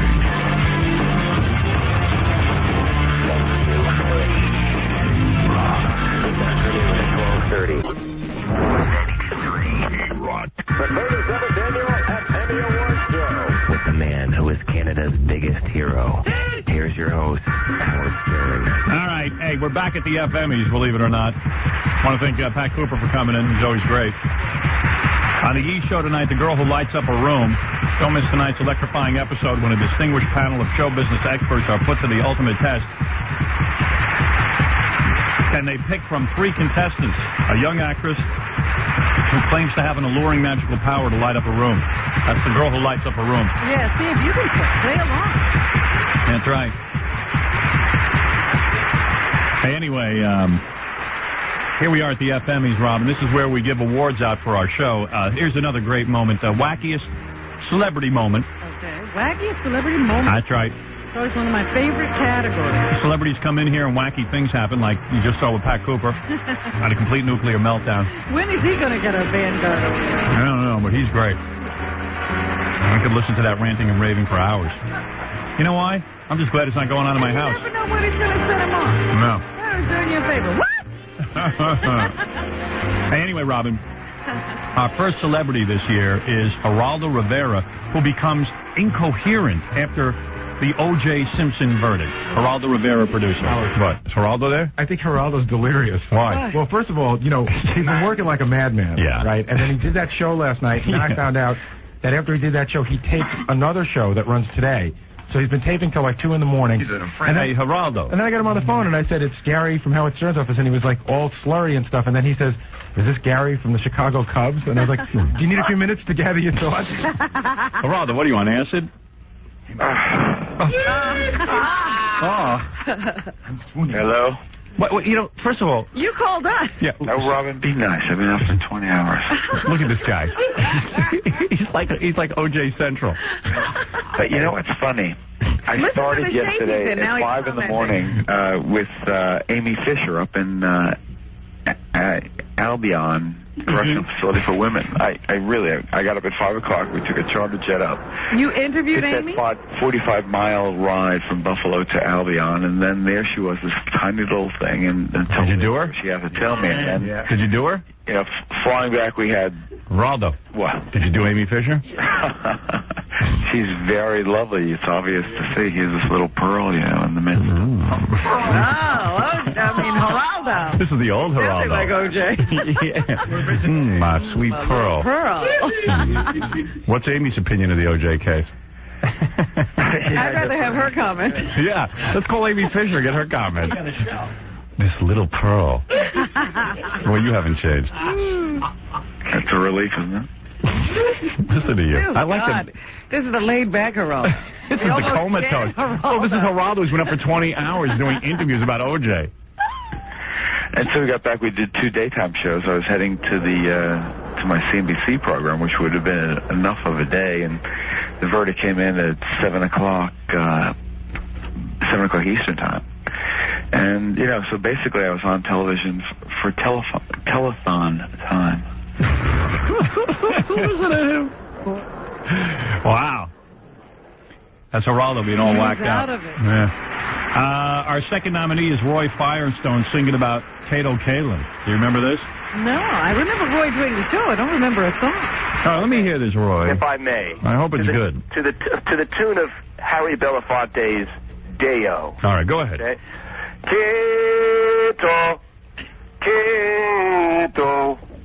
Kato Kaelin lived in OJ's home. He got no job. He got no dough. Ask him a question, he say, I don't know.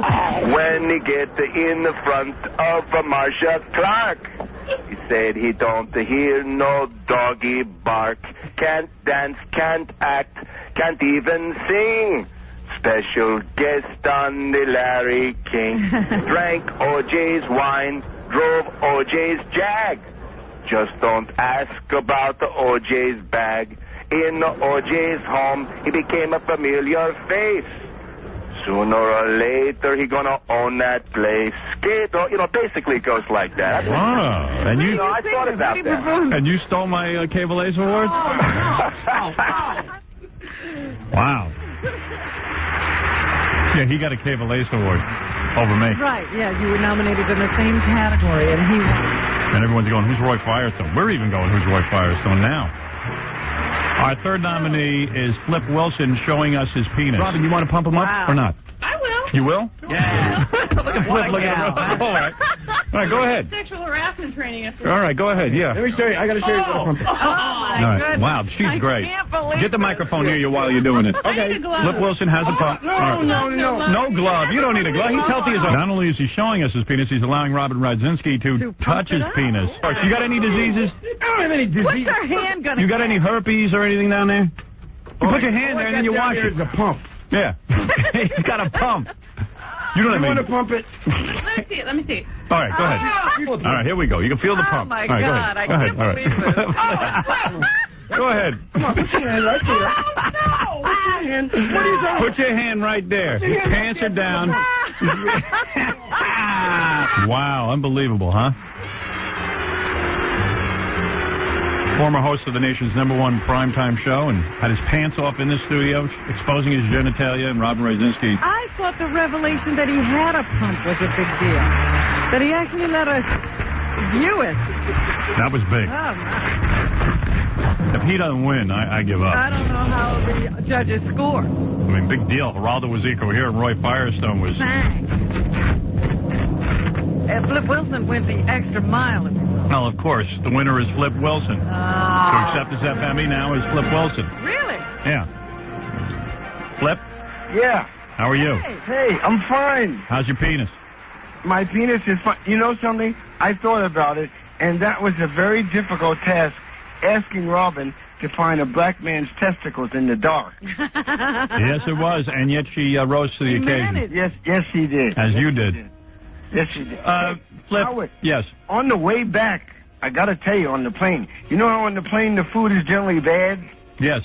I got on the plane, and the stewardess came in and said, Mr. Wilson, would you like some caviar? And they gave me a whole dish of caviar. I ate that. They said, would you like some more caviar? And they gave me another dish. Then I pulled the blanket over my head to go to sleep, and the stewardess took the blanket, and she said, Mr. Wilson, would you like some lobster? And they gave me lobster. Then they gave me more lobster. So I pulled the blanket over my head again, and the stewardess shook me and said, Mr. Wilson, where do you want the veal? And I said, hey, there's something strange about this. So I went back to the galley, and I asked, did any of you girls see the listen to the Howard Stern show? And they said, yes, we all did. And they just smothered me with affection, and they went and got the pilot.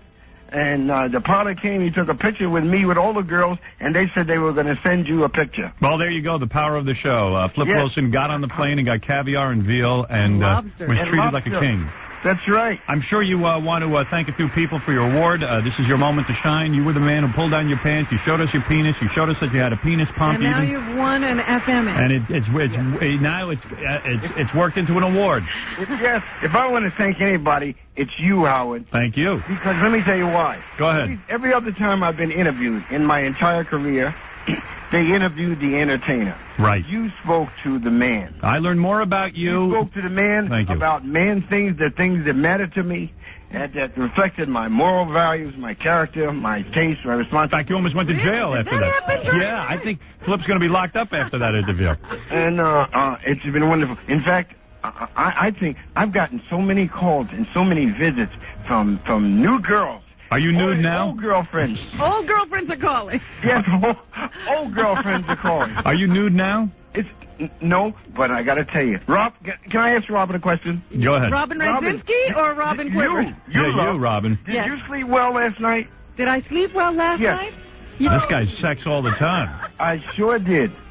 You and Robin were in the ocean? I was so excited about getting able to talk to you this morning, and something came over. Let me ask you something, Flip. Has your penis been pumped up yet today? Well, it was pumped up when I woke up. I must have pumped it up unconsciously in the wet dream. Well, listen, congratulations on your dream about Robin. Congratulations about your penis. I'm honored. Congratulations about your award, and everyone is excited for you. Okay. Does Robin need any money or anything? A condo, some cash or anything? I could use a condo. Actually, I want a summer home. I'm coming that way next week, and I can bring a little extra cash, Robin. Okay. Her legs are akimbo and waiting for you. Thank you, Flip Wilson. There he is. Great. Howard, yes. Wonderful. If you decide to overthrow the government, I'm on your side. Well, that's comforting. Thank you, Flip. Thanks, Howard. There he is, the great Flip Wilson, who pulled his pants down and showed us his penis, and then allowed us to pump it up with his penile implant pump. That was a showstopper. Wow. I only wonder what the repercussions have been since he admitted that. It seems to have all been good. It's all good, all positive. In fact, I wonder if those stewardesses pumped him up. You know, Robin, it's time to play the Mike Walker game. I'm wondering if I need to take a break first. Do I, Fred? I do? Oh, nuts. I just want to play the game. Yeah, but... All right, we'll come right back and play. We'll do a short break, and we'll come right back and play the Mike Walker game right after this. The 37th Annual FME Awards with Canada's future favorite personality, Howard Stern. Stay right there.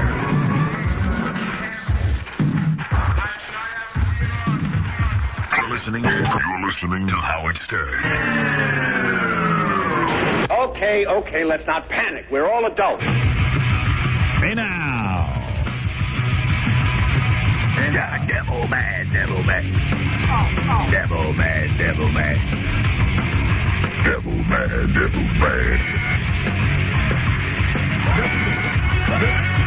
Great Rob Zombie. We got a great game for you now called the Mike Walker game. In fact, and we've got a great guest to play over the phone today. I couldn't get him here in person, Robin, but playing the game with us will be Colt 40 Feinberg, the greatest black comic that ever lived. Colt, are you there? Let me see if I can get him on. Colt, are you there? Yes, sir, Howard. Yeah, Colt. How you doing, dog? How are you, man? I'm chilling, you know. Yeah. Chilling like a villain. Right. Listen, we're going to do the game now, okay? All right, cool. And you know how to play, so let me without further ado, let me give you the introduction to Mike Walker. All right. Here we go. Minds want to know. I really want to know. Big secret revealed at last. Milton Berle has 2 coffins prepared in the event of his death. 1 coffin for his body and 1 coffin for his penis. Suddenly, Susan star Brooke Shields was secretly replaced with a wooden mannequin for 3 episodes. And no one in the cast noticed. Billy Crystal detained by airport security at LAX for carrying a bomb in his luggage. All of a sudden, I'm in the middle of a massive anxiety attack. My heart's beating like a wild man, and I start sweating like a pig. Search reveals the bomb to be a video cassette of Billy's last movie, Forget Paris. Let's find out all the facts with Mike Walker, gossip editor for the National Enquirer. Mike? Are you there? I am here, Howard. Your music is so loud it's difficult to hear you. Brilliant. Brilliant intro this week, the Milton Berle. Yes, 2 coffins, one for his penis and one for him. Wonderful. By the way, Mike Walker is the national gossip editor for the National Enquirer. He is also on Geraldo every Friday. He is on television for the National Enquirer. He also has a syndicated radio program. And say hello to Colt 40 Feinberg, who will be playing. Hey there, Colt. How are you? You know, I'm all right, man. I'm chilling. Good. Yeah, man. All right. So, Mike, what we're going to do this week, so Colt 40 Feinberg understands, is we are going to give 4 stories. Right. And 3 of these stories have appeared in the pages of the National Enquirer, and absolutely true. Appear. Right. Will appear. Mm-hmm. This is an exclusive. Yes, well, you know, I would just like to say, first off, I read your fine publication, like every day. And so I consider myself to be somewhat of a aficionado of your newspaper. Well, thank you. I'm glad you are an aficionado. It's good to have an expert playing the game. Well, Colt 40 Feinberg, you should be able to win this game then. You know, it's going to be expeditious. That's what it's going to be. Go ahead. All right. And also, let's make sure that you understand one of these stories will be false. It'll be our job. To find the fake. To find the fake. So listen carefully, Colt 40 Feinberg, and everyone playing along at home. All right. All right, here we go. First item, Liz Taylor, suffering from a nasty bug. The screen legend has already, battled chronic back pain, deteriorating hip bones, high blood pressure, irregular heartbeat, and a brain tumor. Now she has been felled by a spider bite. Liz's leg began to swell up after she was bitten on the foot at home. Then she started having trouble breathing. A doctor told her she was having an allergic reaction and treated her with medication, but with her foot still swollen, she had to cancel one appearance at a days-long AIDS benefit in San Francisco. But when she did limp on stage, ambulance and paramedics waiting in the wings in case she had a relapse. That is one unlucky white woman, isn't she, Colt 40 Feinberg? What's up, man? What's up with that? I don't know, man. You know, I bet it was a black widow. You know what I'm saying? Right. You know what? No white spider bit that girl. Must have been a black widow. All right, Colt 40 Feinberg. I'll tell you, he loves it. Yes, I think it was indeed a black widow. All right. Go ahead. In the wake of Princess Di's death, screen siren Sharon Stone now insists that any driver sent to pick her up must have been screened for drugs and alcohol, or she will not get in the car. Who the hell needs her in a limo? Damn. She ain't in it. You black guys don't care about Sharon Stone and Liz Taylor, do they, Colt 40 Feinberg? Look, man, it's 2 more dead white folks. That's all I care about. You know what I'm saying? Right, I hear you. All right, go ahead. Number 3. Right, let's see if black folks can enjoy this fine lady, gorgeous Baywatch star Yasmin Bleeth. Well, that's a good-looking white girl right there. Is that a little better? She's a fine little piece of chicken. She was relaxing with pals at a bowling alley, noticed a thread hanging from the crotch of her slacks, so she yanked it out. Now, when her turn came to bowl, Yasmin crouched and, rip, her slack split wide open, exposing jazzy red panties to the giggling crowd. I figured she wouldn't even be wearing panties. Yasmin tied a sweatshirt around her waist and bowled on. Man, I'm going to tell you right now, that ain't no true story. Okay? Because ain't no white girl like that going to be wearing no panties. All right, let's keep going. A girl like that, she don't got to wear no drawers. An interesting theory. Well, why don't you wait, Colt 40 Feinberg? Listen to all 4 stories. Here is the other item. Wanted, woman to wed very eligible bachelor and start raising a family. Jerry Seinfeld's been spending tons of off-camera time cuddling Julia Louis-Dreyfus's infant son on the set of their show. He's become so attached to the baby, he told Julia, I wish I could find the right girl to settle down with so I could have one of these myself. Yeah, it's real hard to find a girl to settle down with. The right one. Oh, the right one. Yeah, she would have to, be 20 Walk on water. And never age. She'd have to be mummified. Well, okay, we've got 4 stories. Let me repeat them for Colt 40 Feinberg and all the players. Number 1, Liz Taylor got a spider bite. On top of all of her illnesses, a spider bite. Sharon Stone, now she says because the lady died, she's going to screen all the limo drivers. Number 3, For drugs and alcohol. That's right. Yasmin Bleeth ripped her slacks, has some nasty red panties. And number 4, Jerry Seinfeld says, I got to have a baby. He's been cuddling Julie Louis-Dreyfus's baby, and he got to have that. Got to have that. Yeesh. Till he has it. All right, I'm going to go to Colt 40 Feinberg for his analysis right away. The greatest black comic ever lived. All right, here you go. Check it. I'm going to tell you like this. First off, Liz Taylor, that right there, she like the indestructible white woman. You know what I'm saying? Right. Ain't nothing gonna kill that lady. She got every damn disease. You know what I'm saying? Right. So ain't no spider bite gonna kill her neither. I see. So she could have anything. That story, that's not true right there. You think that's not true? That's the one that's false? That's a story, okay? All right. That's a nope. I don't believe that. You don't believe a spider can bite Liz Taylor? Hell no. Damn, she got every other kind of bug living on her body already. Woman done develop an immunity to the stuff. You know what I'm saying? Are you saying that she got so many things wrong with her she wouldn't even know if a spider bit her? Hell yeah, she got a whole colony of spiders living on that body. You know what I'm saying? All right. She got fungus. She got some mice living in the folds of her stomach, man. Mice in the folds of her stomach? Oh, yeah. Yeah, woman got cobwebs. She got all kind of stuff going on. All right. So, Colt 40 Feinberg, the greatest black comic ever lived, Liz Taylor says Liz Taylor is the false story. All right, let's go to another contestant. So Sharon Stone you think is true? Hell yes. And Yasmin Bleeth is true? No, that's the untrue story right there. Wait a minute, you but Colt 40 Feinberg, you got... You know what? I misunderstood the rules of the game. I thought there's 3 false stories and 1 true story. No, there's only 1 false story. Oh, okay, okay. Then the false story would have to be, the same one. Okay, all right. Colt 40 Feinberg. All right, let's go now to Fred Norris, who is playing. Go ahead, Fred. This one really is tough. I almost thought the Liz Taylor thing was phony because there's 2 guys waiting off stage, but anything's possible.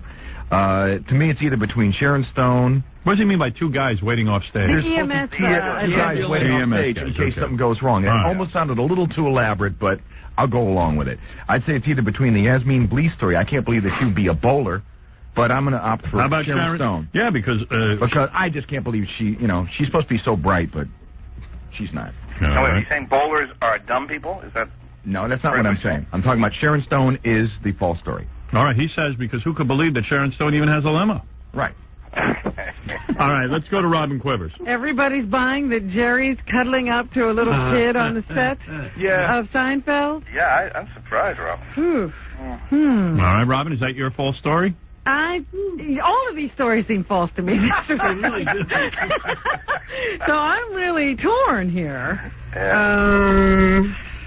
These are carefully selected. Yeah, and they all could be inconsequential. So I'm going to go with the Jerry Seinfeld story. All right, Too many Robin. Jerry items. Okay, and Jackie? I got a question. Yeah. You just say inconsequential? Yes. What the hell is that? Don't be using them big ass words on me, Miss Robin. You know I don't know what that means. All right, let's go to Jackie the Jokeman Martling. Colt I 40 believe Feinberg. that Liz is that unlucky that a spider bite would be another thing that almost kills her. I believe Sharon Stone do anything to suck publicity from anything.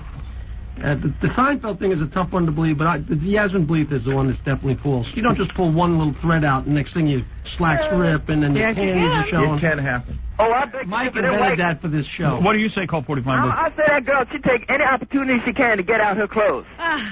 She loves being naked in front of people. Well, I admit, so far we have everyone taking one story. No, I took the Jerry. No, you took Jerry. I mean, everyone taking a separate story. Yeah. So I am gonna.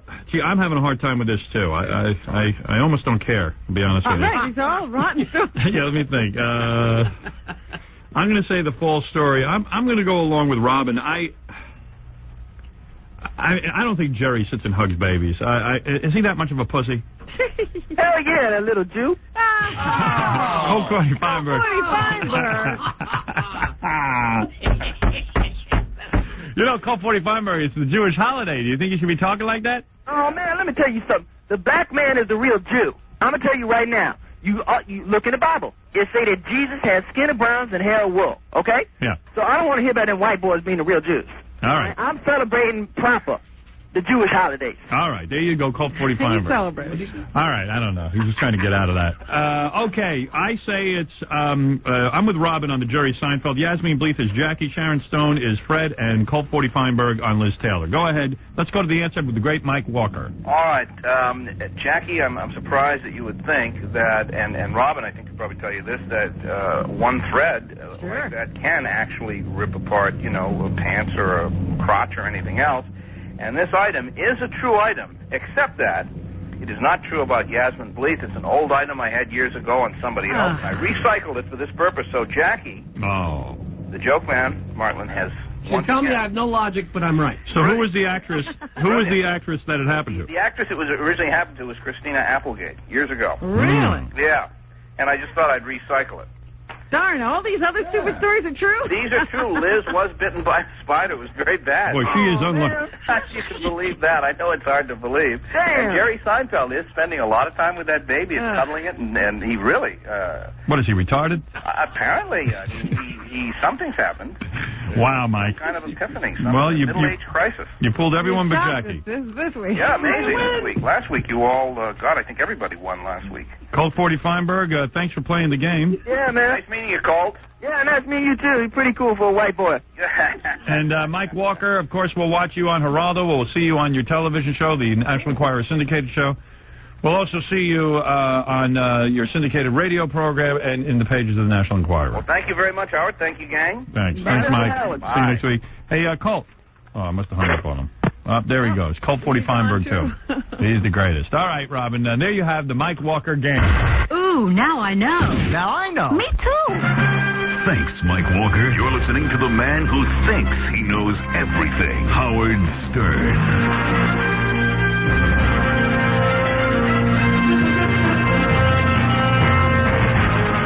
Celebrating a birthday today. Which Howard Stern staffer stammers like a jackhammer, has an IQ of 160, and yet seems to have the magic to screw up everything he does, and likes to smoke marijuana by the pool of a very swanky hotel, and embarrasses Howard Stern in the process? Find out after this.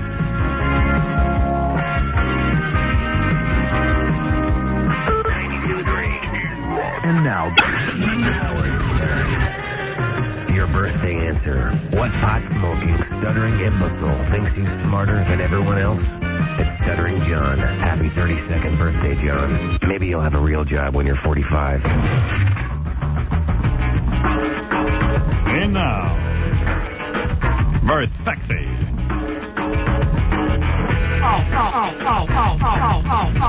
Go ahead, Jackie.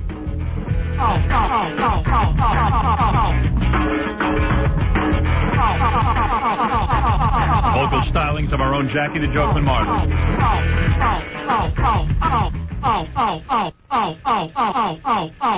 That was great. I want to go to the news, but first a couple of quick phone calls. These people have been waiting a long time to get on the air, holding on all morning. Tommy, you're on the air. Hello. What can we do for you, Tommy? I got a problem, bud. Okay. My mom is dating a black guy, and I am not of colored descent. You're a white guy and your mom's dating a black guy? Exactly. So what, are you embarrassed? No, it's just that I had a chance to get on a really hot black chick a few years ago, and she didn't dig it. And then after my dad died, she went crazy and kind of hooked up with a black dude. I'm trying to picture if my dad died and my mom started dating a black guy. How would you feel about that? See, I accept all people, so I'd have no problem with it. No, I just think Jackie's like, oh. It's a bit hypocritical, I think. What is it, Jackie? I'm just listening to you, that's all. I wasn't reflecting on me, I was reflecting on you. See, people can't believe that about me. They think I'm full of hate. I'm not. You'd just be amazed that your mother was dating. interested in dating. I just don't even know how I'd feel about her dating. Yeah, it's rough. How about you break up with your wife if she starts dating a black guy? Well, your wife did a black guy, right, Jack? I don't remember. Well, you want you to, not a big deal. It's not a big deal, right? You don't remember, Jackie, but she does. Fred's wife did? Yeah. Fred's wife dated a black guy? I didn't know that. Who said that? She admitted to it on the air. You don't remember that? I don't remember that. You sure you got your facts straight? Yeah. Am I crazy? I think you're crazy. I don't know that she did that. No, you asked her, and it turned out that she had too. You're the Really? podcast here. Sure. I never remember her saying that. I don't Oh, maybe recall I'm that. in another stupor. You're just trying to... No, I'm not. What, trying to deflect a little bit? I don't know. I don't know what you're up to. The only guy I know whose wife did a black guy on the front lawn was your wife. Yeah, the I'm front not lawn. saying that Different. she did it on the front lawn. See, I don't agree with doing black guys on the front lawn. I don't agree with doing anybody on the front lawn. Well, you Somebody agree else's doing it over house. the sink with a stranger. Why don't you It lighten was up? private. The door was closed. Did it behind between closed me and doors. him. Yeah, you and him and her.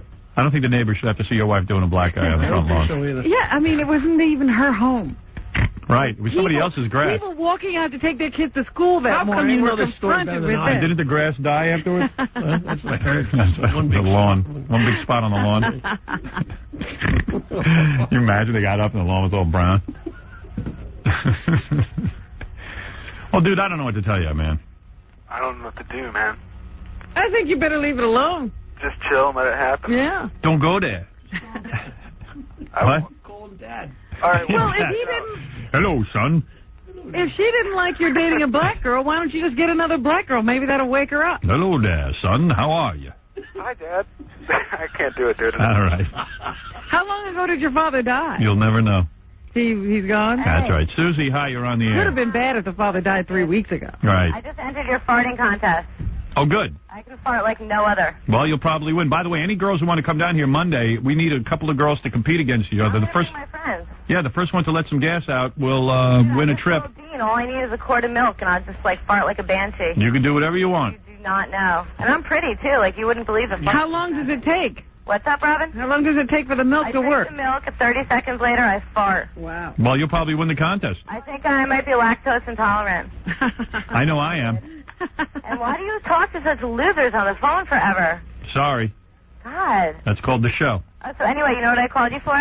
No. To tell you I had my first les experience tonight. How old are you? I called you 5 hours ago to tell you about it. Now it's a little old. 25. No kidding. You cute? Yeah, I am cute. Well, I guess we'll be seeing you on Monday, whether you're cute or not. Yeah. With my butt. Hey, why don't you go? Why don't you drink some milk while you're talking to me so we can hear you fart? Dude, I can't drink milk right now. I've been partying all night. Oh, come on. I swear. I haven't slept yet. So what happened? You've never been with a girl before, but you thought about it? No, I've never been with a girl before, and I was with a friend of mine, and she just started like rubbing my leg, and we did. Well, hold up. What do you look like? What do I look like? Yeah. Like 5'4", strawberry blonde hair, 100 pounds, hazel eyes. Big chest? No, like a 34C. I'm pretty hot though, I have to say. Yeah. Who do you look like? You know what people always tell me who I look like, and I hate repeating it because I don't like looking like anyone. People Cameron Diaz. Sydney from Melrose. Oh, she's hot. Yeah, she's hot, huh? Sydney from Melrose Place, the redhead. Yeah. I wouldn't know. She's off this year, though. She died though, yeah. Yeah. So. So you're at the party. What were you wearing? Were you all foxed up? Yeah, I was at Sound Factory. You ever go there? No. Dude, there's some guy that goes there and dresses like you. Well, yeah, I don't My friend doubt went it. up to him and shook his hand the other night. He thought it was you. He Yeah. fully looks like you if you don't look at the face. Hello. Well, yeah, okay. So anyway, so what were you wearing at the Sound Factory? Oh, I had this silver Betsy Johnson dress on. It's like tank top on top and pretty short, like silver. No bra? What? No bra? Robin, you like that outfit? Well, can you turn off your radio, honey? I think, you know what? I'm not on. The radio's not even here. Well, who's yapping in the background? My friends. I'll go in the hallway. My friend Jimmy is all excited because he watched me in my first lesbian experience. So when you're at the Sound Factory, you're in this little dress. And no bra? No bra. No panties? Yeah, I had panties on, scanty ones. And, skimpy ones. Yeah. You're thinking of scantily. No, like scanty, you know, like. No, there's no such thing as scanty. Scantillating or whatever that word is. Scintillating. Yeah, exactly. Okay. All right, look. You had on some skimpy panties. And? Have you been doing coke all night? No. All right. So you had you're what are you wearing, like high heels? Platforms. Platforms. Oh, that's a sexy look. And what happened? You started dancing with another girl? No, I was there with my friends. We came back here late, and that's when it happened. And how many girls were with you? Just one. And a guy? Yeah, and Jimmy was watching. And the two of you, were just like talking, and all of a sudden she put her hand on your leg? Yeah, kinda. And what does she look like? You want to talk to her? She's right here. All right. Hold on. This is the girl she dated with? Hey. Hi. What's up? Are you cute too? Yeah. How tall? 5'7". How much you weigh? 120. And what size cups? 36C. Wow. And you got a real flat stomach and everything? Oh, yeah. How old are you? I'm 18. Hey now. Man. Is that the first time you wore a fish face? Yeah. So you'd never even thought about it before? No, it just felt like the right thing to do. And what were you wearing? I was wearing just a little dress, no underwear. Wow. You go out with no underwear on? Yeah. Hey now. I think that's so sexy. Yeah? Well, why don't you do it? And I'm not wearing underwear today. Oh, you're not? No. Oh, So, you go out with no panties and a little mini dress? Yep. And guys see, you get a flash every once in a while? Every once in a while. And you wore platforms too? Oh, yeah. And no bra? No bra. Just panties. Wow. And what happened? You started in on your girlfriend there? Yeah, you know, I just went up to her. We were both, like, totally wrecked. We were at the bar. Oh, you started in at the bar? Yeah, well, you know, we were hanging out at my house later on. She started rubbing her leg and everything, and, you know, kind of happened. And you started kissing? Yeah. And you knew exactly what to do? Well, it was a little weird at first, but, you know. And that guy watched in the corner? Yeah. We didn't know he was watching at first, then we realized that he kind of thought it was cool, so he came in. And you were kissing, and then what happened? Did you take off your own dresses, or did you undress each other? We undressed each other. And then you were just like naked with your platform heels on? Oh, no, I took off my shoes. And then what'd you do, go into a bed? Well, yeah, we were on the couch. We just did it right there. Really? And you did each other? Yeah. Why not? Did the room stink? No. Man, I'd like that. I'd like to see that. Yeah. Did you enjoy it? Yeah, it was all right. But I bet you were hungry for a guy afterwards.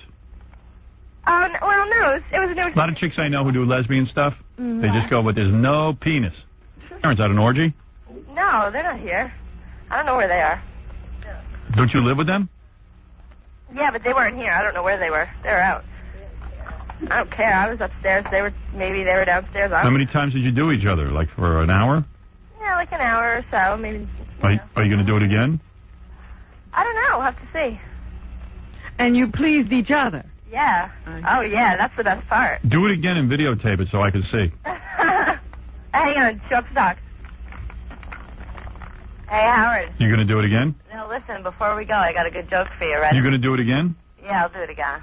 Why don't you videotape it so I can see? I'll come in there and do it. Okay. All right, when? Monday. Monday? What time? When you're coming in for the farting contest. I can't fart and then have sex. All right, please. All right, ready? All right. What does two lesbians do when they both have their period? A lesbian couple do when they both have their period. What does a lesbian couple do? When they both have their period. I know this. Finger paint. Oh, you jerk. Thank you. All right, listen, come in Monday with the farting. Okay. All right. Bye. Well, there you go, Robin, a girl who had her first... Hey, now. How do you like that, Jackie? I finally got one. Very good. Mm. What? The joke or the lesbian?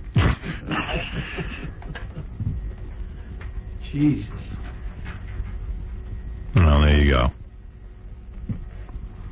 Let me just take one more because people have been hanging on so long, Robin. All right. Matt, go ahead. Yo, my holiness. Yeah. Hey, what's up with Roman Polanski? We should rape him. You're not kidding, we should. Huh? I'll tell you something. Now I read in the paper that his lawyer, Roman Polanski's lawyer, is now saying that there isn't a firm deal. I got to tell you something. I would like to meet the bureaucrat, the elected official, who somehow thought it was important to the people of California to allow Roman Polanski, a convicted rapist, into the country and let him go scot-free. I want to meet the politician who felt that it was important for him to waste 5 minutes of his time considering this. Why would anybody want this guy in the country?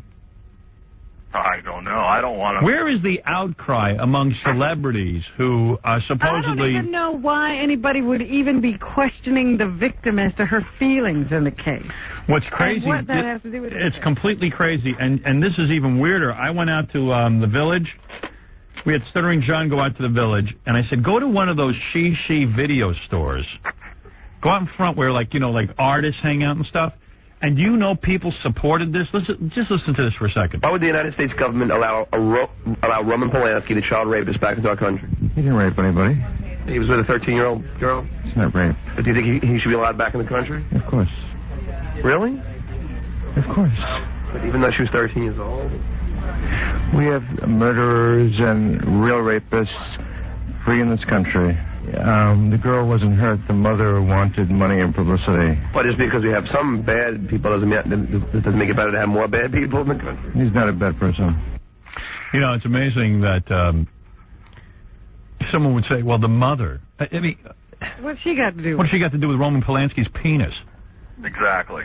That's outrageous. I can't wait to see this go down. If this goes down, I will get the name of the bureaucrat, the elected official, and rape him. And rape him, and they should rape his whole family. Yeah. And I would like to meet the man who has a daughter that would sit there. Roman has a daughter. I wonder if he'd like it to happen to her. Well, I'll tell you what. If he brings his daughter, how old's his daughter? Oh, she's a baby. She's like 3 or 4. Well, I'll do her, and then I want him to tell me that I'm doing. Hey, she liked it. That rat Fink. No doubt, man. I mean, come on. What the hell? You mean, you know what you're telling me? That guy who just killed the little kid, that 15, he should leave the country and go to France. That's right. In 20 years, he'll be able to come back. And people wonder why I hate the French. I'm gonna read something to you. God damn it! Now you got me going. I'm gonna let you hear. Here, I'll tell you why I don't like the French. Okay? I'm talking about the French in France. Okay, you French Canadians. So Before you beat my ass into the ground with your problems. F them too. F everybody. So here, listen to this. I'm reading the New York Times the other day, and I couldn't believe this. First of all, I couldn't believe I was reading the New York Times. That's number one, because I have a very low comprehension. For me to read that without any pictures is very difficult. Anyway, I'm reading this article about the French, because most of the things I read are about the French. You see a French article, you read it. You know what? I realize now I don't have the article. Oh, wait, I do. I got it in my pocket. No, that's money. Hold on. All right, I'm going to have to paraphrase. I hope I get it all right. President Clinton is furious with the French.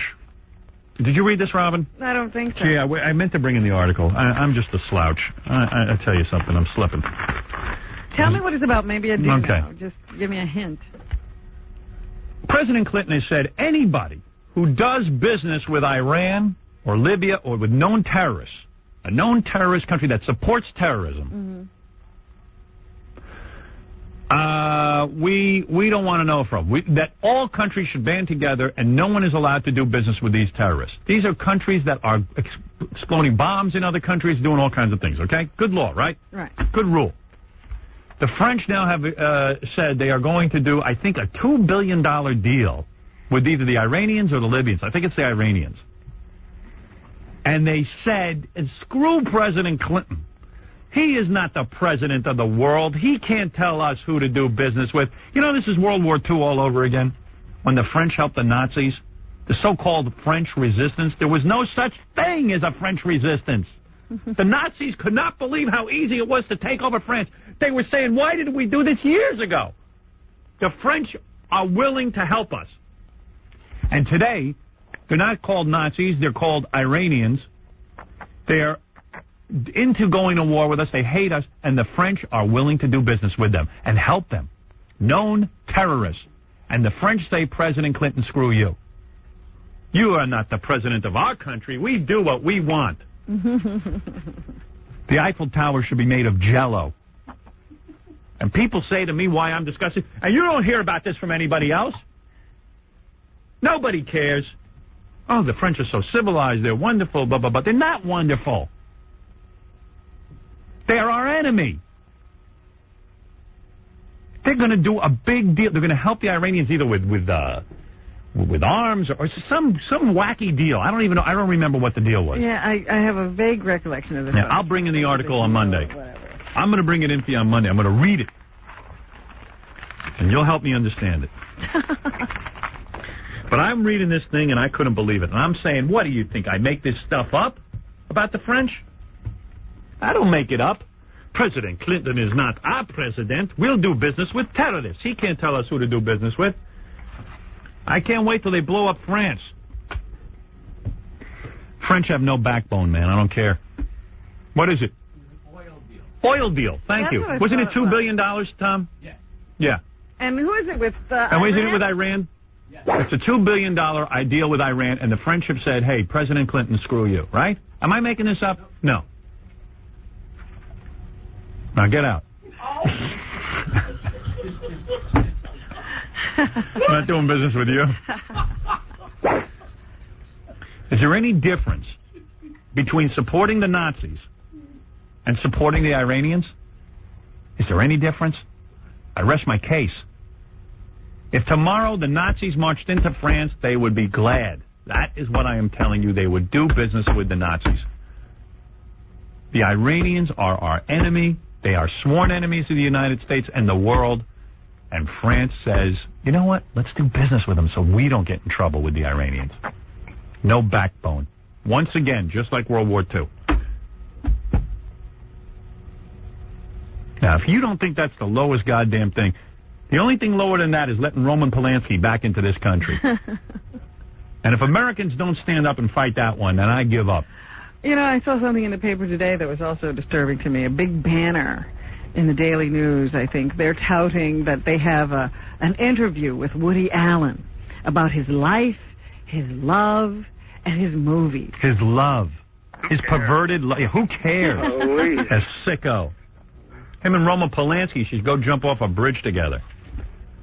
What is his name? Woody Allison is a my wife's name is Allison. Woody Allen is an embarrassment and should be shamed. Yeah, like, you know, that's a big deal that in the Sunday paper this week, we're going to talk to Woody Allen. Woody Alien. Rush out and get it, because he's going to talk about his love. His love? His sick love? Yeah, what's he been doing lately anyway? Nothing. He makes the same crap over and over again. Just banging his stepdaughter there. Right. You know, he goes, well, technically, it's not my stepdaughter.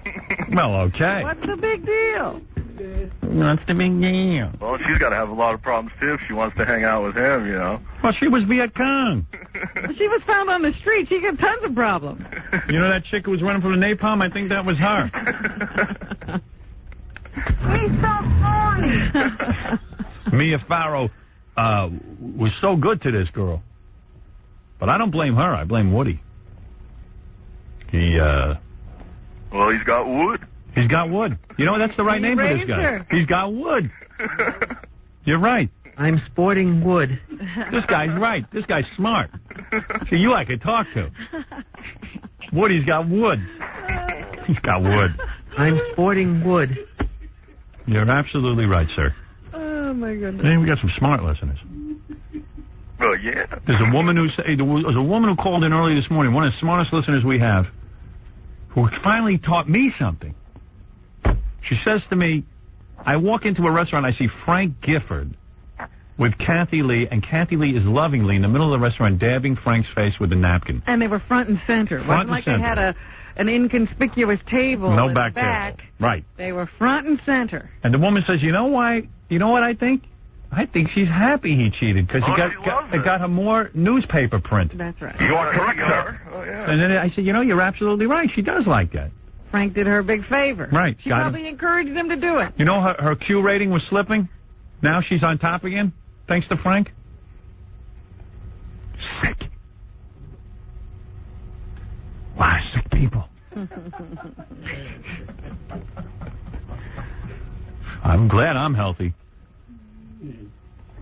Well, you got to worry about yourself, man, you know? Right. I'm fine. Oh, yeah. All right, man. Thank you. All right. There you go. That's all. Roman Polanski.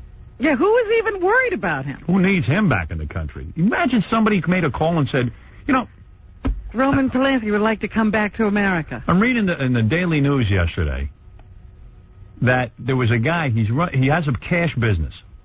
He carries $15,000 in cash with him. He's got to go make a trip from his store to the bank every day. He can't get a gun permit. Now, the guy needs a gun because there's no doubt he's going to either get bumped off. That's right. The criminals. He needs something. He needs something, but he can't get one. They're tightening up on gun permits. I said some bureaucrat should worry about this guy's life more than Roman Polanski's happiness. Who is I want to know, is it the governor of California who cut this deal? Who cut this deal? They said the L.A. prosecutor. I want to meet the L.A. prosecutor. I want to say to him, you really want Roman Polanski to be happy after what he did? And do you have a daughter? Why don't you give your 13-year-old daughter to Roman Polanski if you think that's okay? When the scumbag went out and ran off to France, where they accept anybody in France. They love it. Roman Polanski, fine. Iran, fine. Everybody's fine. Boy, when I saw the New York Times and I read about the French, oh, I couldn't believe it.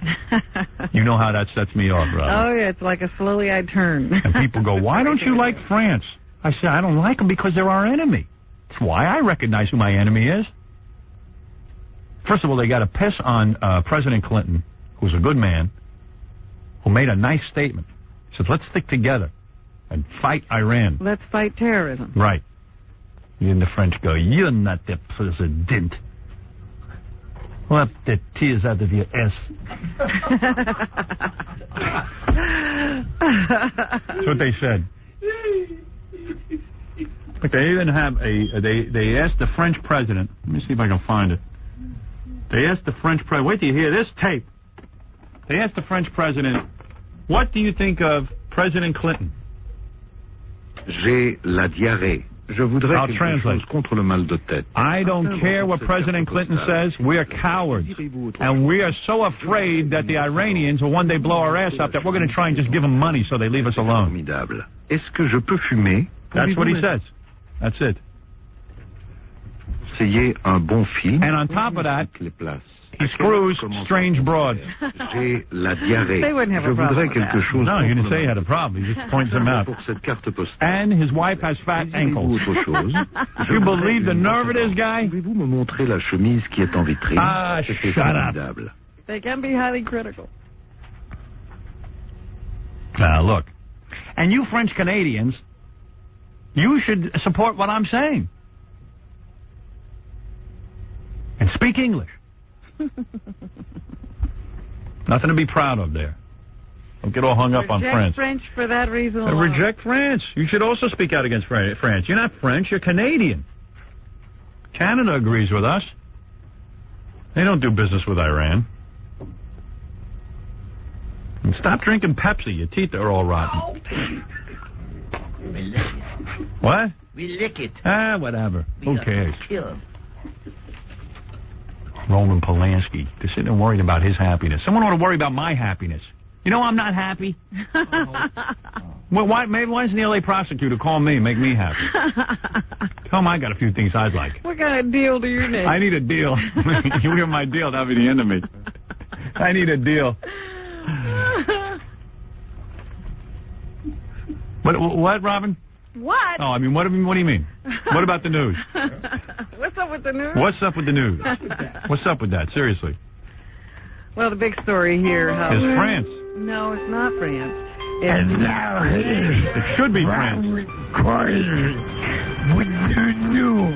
Who is the big story? The big story is the not Lady Di again. 15-year-old boy who was accused of killing an 11-year-old who was walking around the neighborhood selling candy to raise money in a school project so he could win a prize. Is that a big story just here in our area, or is that all over the country? I imagine it's national just because of the implications. A 15-year-old boy, an 11-year-old victim. I think that the country would be shocked about news like that. The thing that interests me about this case is all the information that's coming out about the 15-year-old boy. He was a computer nerd, Howard, who was a big Smashing Pumpkins fan, had his own web page on the Internet, and was also involved in an investigation of child pornography that some authorities were conducting. He was actually cooperating in an investigation into some cyber sex deal that was going on between him and a man on Long Island. Has anything happened in the last 5 years that's not blamed on the Internet? You know what I'm afraid of with this case? People are going to go, oh, absolutely. The Internet is bad. They're already coming for something to happen on the Internet to control the pornography sites that are there. You know what, this kid went into one of the chat rooms, met up in the gay chat room with a guy. That's right. He was in a gay chat room. Right. He knew what he was doing. Right. Because he went into the chat room, struck up a liaison or a relationship with a guy named Steven Simmons on the Internet. He and Simmons arranged to meet. Mm-hmm. He had his father drive him to a mall. Right. The father just drove him there thinking, well, his kid wants to hang out in the mall, right, having no idea that he was going there to meet a man who was then going to take him to a hotel or a motel and then to Long Island for a bunch of sex for an entire weekend. Right.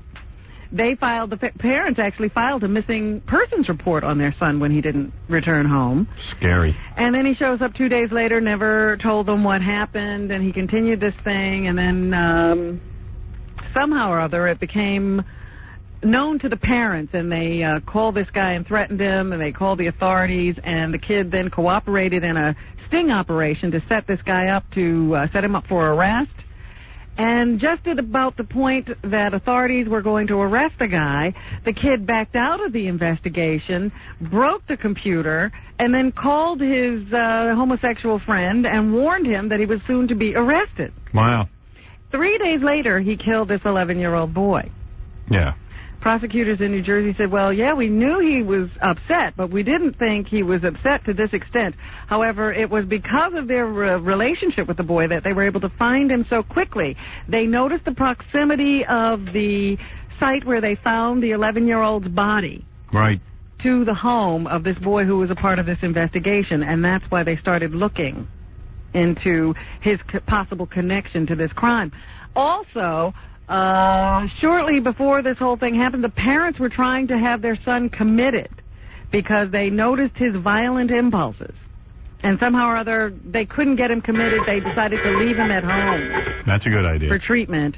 And the parents run these junkets to those Indian casinos. Yeah. And that's where they were on the weekend that this murder occurred. Oh, that's good. Kid was home alone. Meanwhile, how much is it for a junket to the Indian casino? I'd like to look into that. No. Now, there's something cool. But we should do that. We got some water up in Connecticut to get the Indian casino. I heard there's rides and all kinds It's of great. stuff. And It's you like an amusement park. take an hour to get there by boat.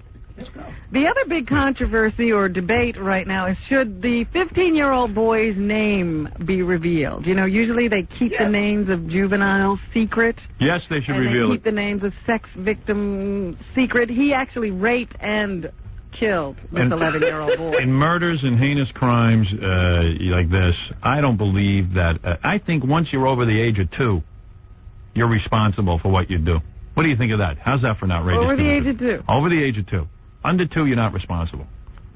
And I believe a 15-year-old is as knowledgeable as a 40-year-old. Oh, yeah? Because Surely he knew this was wrong, otherwise you wouldn't hide the body. I have been both 15 and 40, and I can guarantee you I'm no smarter now than when I was 15. Oh, yeah? I've learned nothing. I swear that's true, and that's what disturbs me. That's disturbing that you should say that. There's no... And admit to If it. a 15-year-old can figure out where to hide a body, as Robin just said, then a 15-year-old is old enough. Yeah, he packed him in a suitcase and dragged him off to the woods. That's what Fred does with the bodies. I think it was in these woods that he first had his first sexual encounter with this Stephen Simmons guy. I see. And Simmons then took him home to have sex with his homosexual lover as well. If a 6-year-old cuts his father's balls off with scissors in his sleep, you tell the world his name. Well, the 15-year-old's name is Sam Manzi. What? Hello. What? The 15-year-old accused in this case, his name is Sam Manzi. How do you get on his website, by the way? Do you know the address of the website? No, I don't. I'm trying to get on that. I want to see his picture. All the news media seems to be able to get on his website. Well, yeah, they probably have the address. They're not giving it to me. How about guilty.com?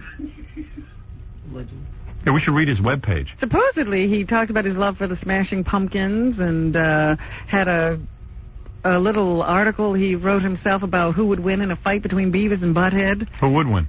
He chose Beavis. Well, why is he saying that? Obviously, the kid is disturbed.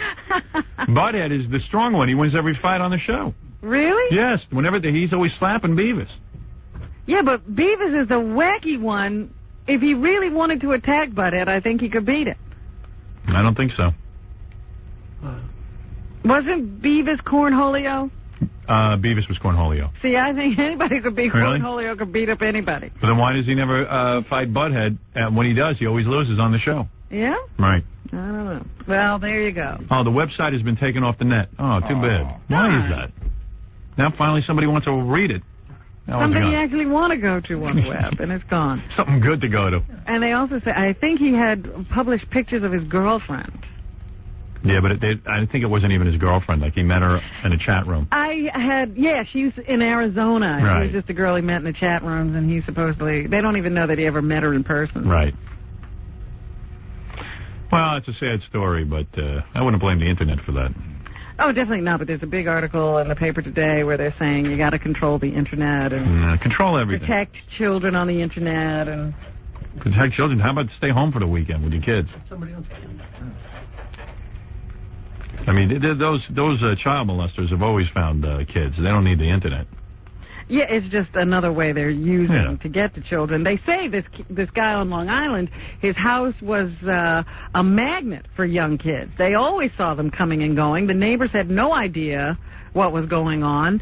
They just know that the guy was gay and he ran a T-shirt business and he had a homosexual lover that he married in a gay ceremony a couple of years ago. Oh, my. And a lot of young people were in and out. That's all they knew. What section of town was this? The Polish section? I mean, what, you see young children walking in and out of a guy's house and you don't question it? They say they're shocked. I have kids coming in and out of the house, but they're helping my T-shirt business. What's wrong with that? It must be 10 o'clock. Yeah. 10 o'clock. Get Jackie done. Have you heard of this group called Promise Keepers? Never heard of them. It's some kind of a religious organization, and they're planning to turn the National Mall into a gigantic church on Saturday. Wow. It's an all-male revivalist movement. Sounds like Oprah's show. Oprah's turned into a revival meeting. They expect hundreds of thousands of Christian men to attend tomorrow's rally. Yes, sir. Promise Keepers President Randy Phillips told reporters he's challenging men to recognize their dependence on God and to take family and social obligations to heart. Hallelujah. So they will be on the mall tomorrow morning. Great. So I guess that'll be something to tune in for. It's a bunch of religious guys. They say they're trying to be interracial. They don't want the stigma of the Million Man March. You know, right. like this is a white man's Million Man March. I see. They say they're for integration. They just want to push family values for all people. The bodyguard who survived the crash that killed Princess Diana and two others plans to leave a Paris hospital later today to return to London. That would be Trevor Rees-Jones. You know what he said?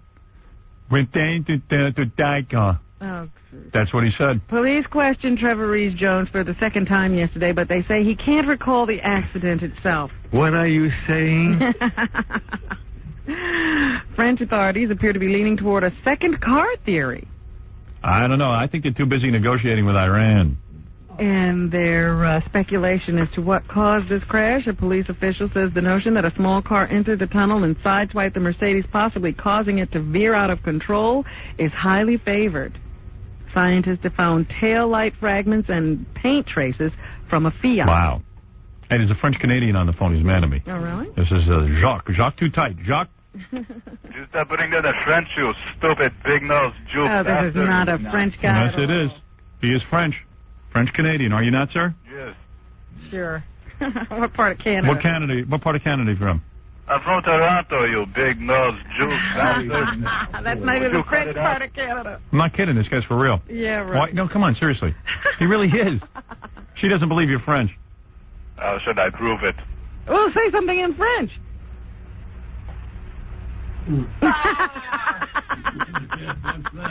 Can you say something in French? Go ahead. Hello? What? Oui. Oui. You see, you had to challenge him. It was going to be good. He could have gone on. He didn't have a French statement. Oh, come on. He's a dickweed.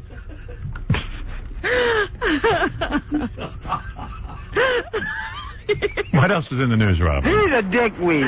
He was too transparent. Right. Funny thing is, I thought he was real. In a place called Pearl, Mississippi, another teenager went on a killing spree. This guy killed his mother and two classmates.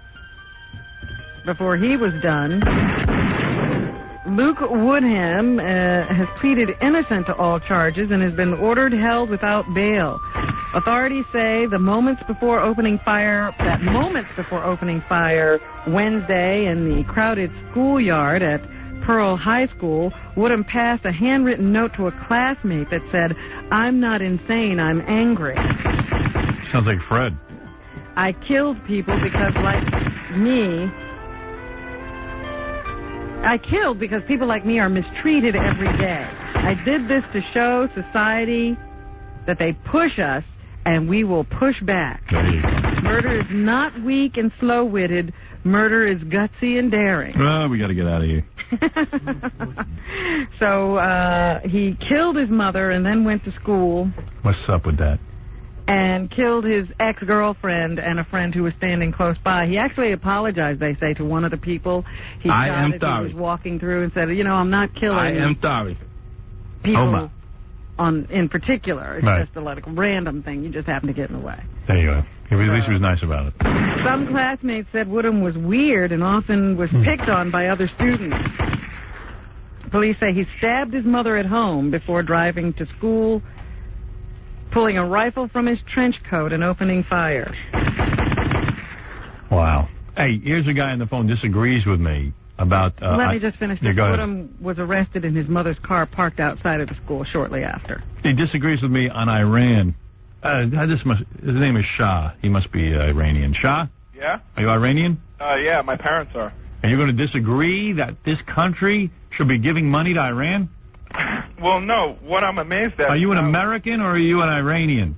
Well, I'm both. I was born here. My parents are from Iran. Yeah, forget your parents. What are you? Well, I consider myself both. I'm Iranian and... Well, then you should really move back there and live under that horrible country. Listen, jackass, hold on. Hey, don't you call me jackass. I'll beat your ass into the ground so severely that you... I saw your movie. You're not that buff. Let me tell you something, dude. I'm buff enough to kick your ass. Just hold on a second. I'm just amazed. You were talking about how surprised you are and disgusted with the politician who went to the effort to get Roman Polanski back here. That's right. I'm surprised you don't see through this political ruse. The reason Clinton made that statement or you read that article is because Iran has recently encroached the borders of Iraq. Who cares? All he's worried about is the oil again. Yeah, we need oil. Well... Sorry, douchebag. I believe in this country. I believe this is the greatest country on earth. Well, so do I, but I don't believe that Iranians are Nazis. They're not? No. Did you see what they did to our hostages?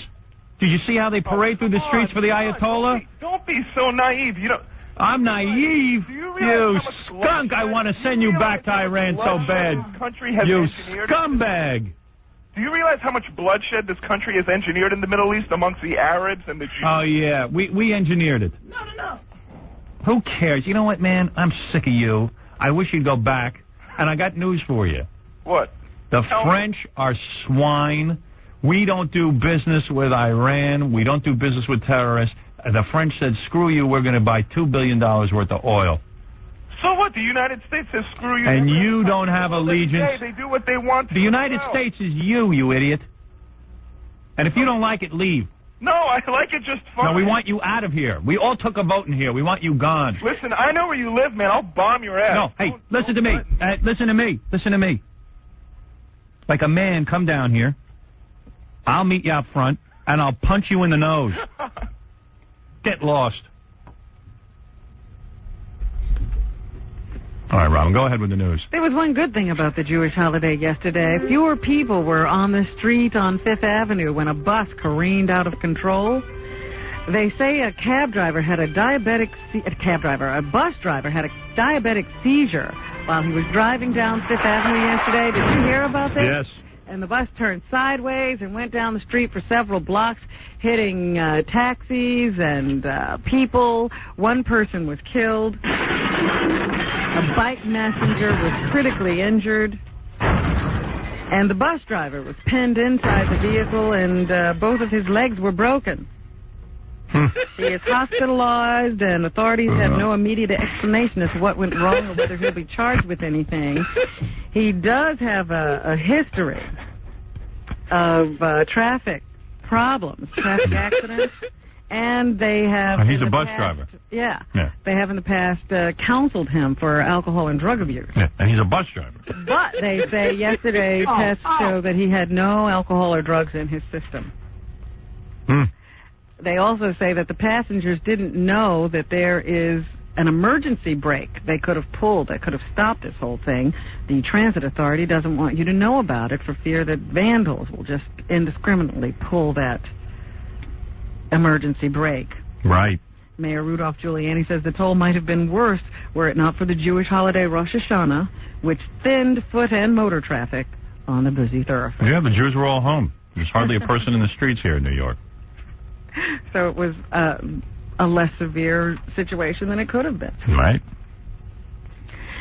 A day of pony rides and apple picking turned to tragedy in Warwick, New York. Police say 3 students from East Orange got on their unattended school bus and started horsing around at the apple orchard in Warwick yesterday.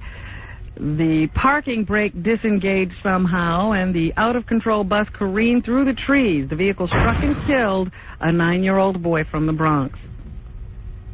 The bus is owned by the Faith Temple New Hope Christian School in East Orange. So, tragedy there on a outing that was supposed to be very pleasant and fun. Right.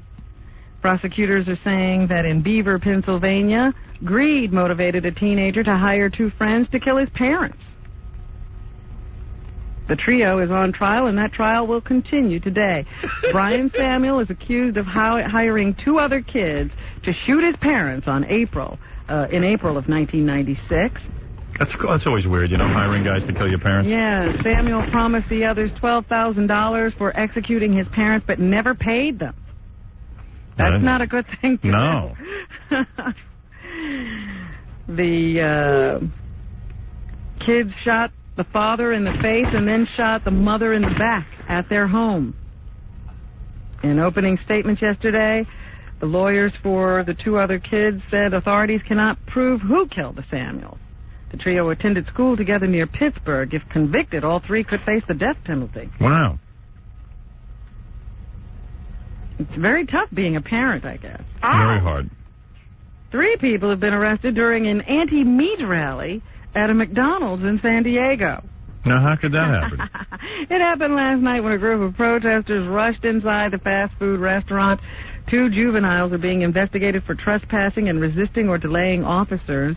The rally, attended by about 40 people, was organized by people who call themselves militant vegetarians. Why would they go to McDonald's? They don't have any meat in those hamburgers. Some protesters went inside the restaurant chanting and carrying signs declaring meat is murder and urging people to eat vegetables instead. Yeah, that's fun. Isn't it amazing how people want to force their way? Their beliefs on other people. Don't eat meat if it bothers you, but leave us alone. Yeah. And what would you do in this case? You're the judge. You be the judge. Oh, I love being the judge. I'm trying to get one of those shows like Mayor Koch's got. I'd love to do that. 49-year-old man takes his mother to court and sues her because he claims that she implied that she would support him for the rest of his life. Imagine you went to court and I was the judge. And you went on one of those TV shows and I was the judge? I turn around and walk out. I think anybody would come on? I'll pay you. That'd be great. This guy, his name is James Prejean. He says his mother's promise of love was an indication that she meant to support him for the rest of his life. The problem started up when his mother withdrew her support from her son because she thought he was an alcoholic, and if he was destitute, then he'd have to seek help for his alcoholism. So the son took her to court to get some money. What do you rule? Well, on the one hand, the son is saying, listen, I didn't tell you to have me. You had me. Now you're responsible for me for the rest of your life. On the other hand, there are those people who would say once someone reaches 18 that a parent no longer has to financially support the child. Well, where is the line? What? Where's the line? Well, I don't know. No, I do know. I would shoot them both. I'd put them both in the gas chamber, get rid of them. Be done with the case. Can you imagine everybody be end up in the gas chamber? No, I would say that, of course, and in common sense, the mother's right. His son has no right to sue his mother for, this is insane. But I'm sure, some lawyer could argue it the other way. But I'm telling you that in our society, anyway, when you're 18 years old, you're responsible for yourself. That's it. And this guy's 49 years old. Yeah, no, this is a ridiculous case. So you're throwing it out. I would throw him out and her out. No, well, the judge says the promise of love is not sufficient to establish the financial relationship as a contract, but Prejean will be allowed to continue trying to get money out of a $1 million investment account that his mother set up. She had planned eventually to give him the money as a gift, but she's rethinking that as a result of his problems with drink. The Yankees lost last night, so their series with the Indians is tied at 1-1. It's a good series. It's high scoring. It's exciting. Well, I'm glad you're enjoying it. I'm not enjoying it. I'm not even watching it. Just saying it seems like a good series. I see. Some people get excited by baseball. I don't. And remember that book, The Bridges of Madison County, that everybody was raving about a couple years ago, and it was made into a movie with Meryl Streep and... Oh, yeah. The one where my Eastwood. My mother came to me one day and she said, I always thought you would be like the man in Bridges of Madison County, and I realize you're not. And I went, all right, so what? I said, that guy is a pussy-whipped a-hole. She wanted you to be a photographer who roamed around the country, slept with a married woman over a weekend, and then pined for her. That's what she wanted me to be. What's wrong with your mother? I don't know. That's what she told me. Because that's what happens in the story. The movie was the reason is because Clint Eastwood somehow gets it up for a nutty old broad. Women are great, aren't they? Yeah. You got to be, true to them, and you got to be such a good guy. But this is a very romantic story. A guy just popping in and banging some guy's wife. All the guys that right. Yeah. Real romantic. And then my mother says, "I wish you were that kind of guy." My mother said to me, "I wish you were the guy like Clint Eastwood in that movie." House banging people. I said, "I don't understand what you're saying." I said, "You want me to be a guy?" Did she explain this to you? No, she ain't going to explain it. She just told me that, and that was the end of it. I want to understand what she's indicating there. She feels he's a sensitive, caring man. What if he knocked on her door? She would be with him. That's what she means. I know what she means. How can he be sensitive and caring? He's fooling around with a married woman. Listen, this is her feeling. She says she wanted me to be like that guy. He had one weekend of sex in his entire life. Right. And the rest of the time he pined away. That's right. Oh, God. Oh, look at my father. Go ahead, Robin. Well, the guy who wrote that, everybody thinks it's rather autobiographical. They think it's about the guy, but he made it fictional. Mm-hmm. Well, then they'll be happy to hear that the author, Robert James Waller, and his wife, who supposedly inspired the story, are divorced. Of course. This was the guy's big payday, and what does he do immediately? He runs off and has an affair with a 34-year-old woman, leaving his wife of 35 years behind. That's all. He even had the nerve. This is how sensitive he is. He moved the woman onto their ranch. Right. Gave her a trailer. And everybody but the wife, the wife is always the last to know, supposedly, realized that he was spending an awful lot of time with this 35-year-old. And the wife hired the woman. So, she probably wasn't thinking anything. So anyway, they're going off on a trip to India. She likes this woman so much, she takes the woman to India with them. Mm-hmm.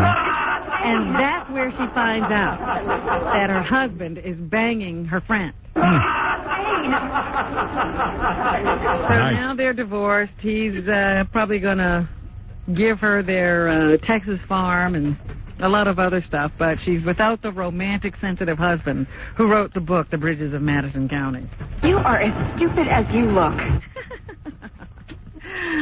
So that's what's happening. Thank you, Robin, and there you go. Oh, except one other thing. There's a little article in the paper today that sort of implies that Marcia Brady and Jan Brady had a lesbian thing going. No, I read that. That's not what it implies. Sure it does. That's what everybody was thinking. No, it says it says that they're doing a show together. No, Robin's right. No. What does it say? I saw the tape. Marcia Brady was on Vibe the other night. Yeah. Talk about, these Brady kids. I feel so sorry for them. They go on all these shows, and there's just nothing left to talk about. Right, just the Brady bunch. There's just nothing left. Right. So the guy says, hey, I heard that you and Jan were an item, and then she just started going with it. It was so obviously a joke, and then everybody picked up on it like it was real, but it was just her being goofy. Right. She's like, oh, yeah, Jan and I, we got along really good. And the guy goes, did you kiss her? Yes, I kissed her. But it was like kidding. Yeah. Right. She pointed to her cheek. Yeah, those two are straight asses. They asked if the two had kissed, and McCormick paused and blushed. Yeah, we've kissed. And she said it pointing to her cheek, but it led people to think that, when they heard this, that maybe there was something going on between Marsha and Jan.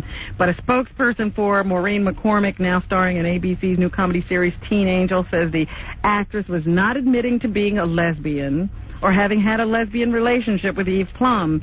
It was all just in the spirit of fun. I see. And God knows they need fun on that show. Okay, Jackie the Jokeman Martling, your Penthouse joke page. Give me Pat's plugs, too, if you would. His two funny, dirty joke CDs, The Joke Man and Sergeant Pecker, only $12 plus $4 U.S. shipping, cassettes and videos.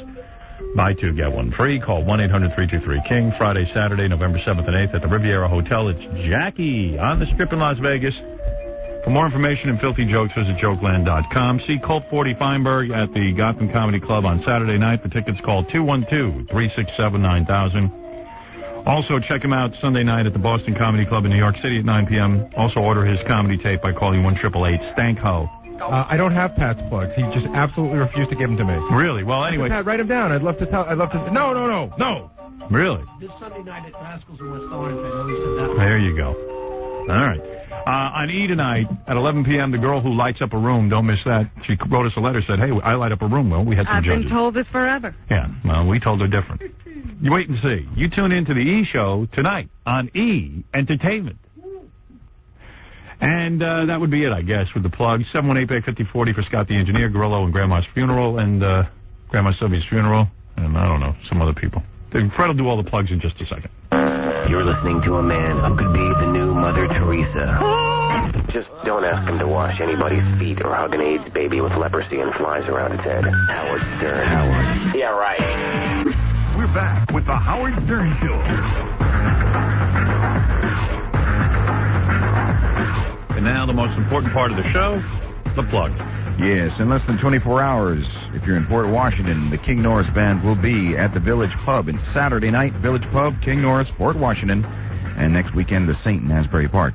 However, you can get the King Norris CD, Animal, at Tower in Manhattan, any of the towers, Record Revolution in Cleveland, and Almost Live CDs in Belmar, New Jersey. Don't miss Stuttering John hosting a Screamin' Violet show Thursday night, October 9th at Willie McBride's in Hoboken. The show starts at 9:30.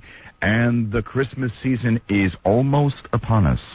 Look at your calendar, and if you're planning your wedding party or Christmas party, whatever sort of party you may want, the music can be provided by Scott the Engineer at Rocket Entertainment, 718-BAG-5040. That was a great week of radio, everyone, and we'll see you Monday. At this time, the Howard Stern Radio Network leaves the airwaves for technical adjustment.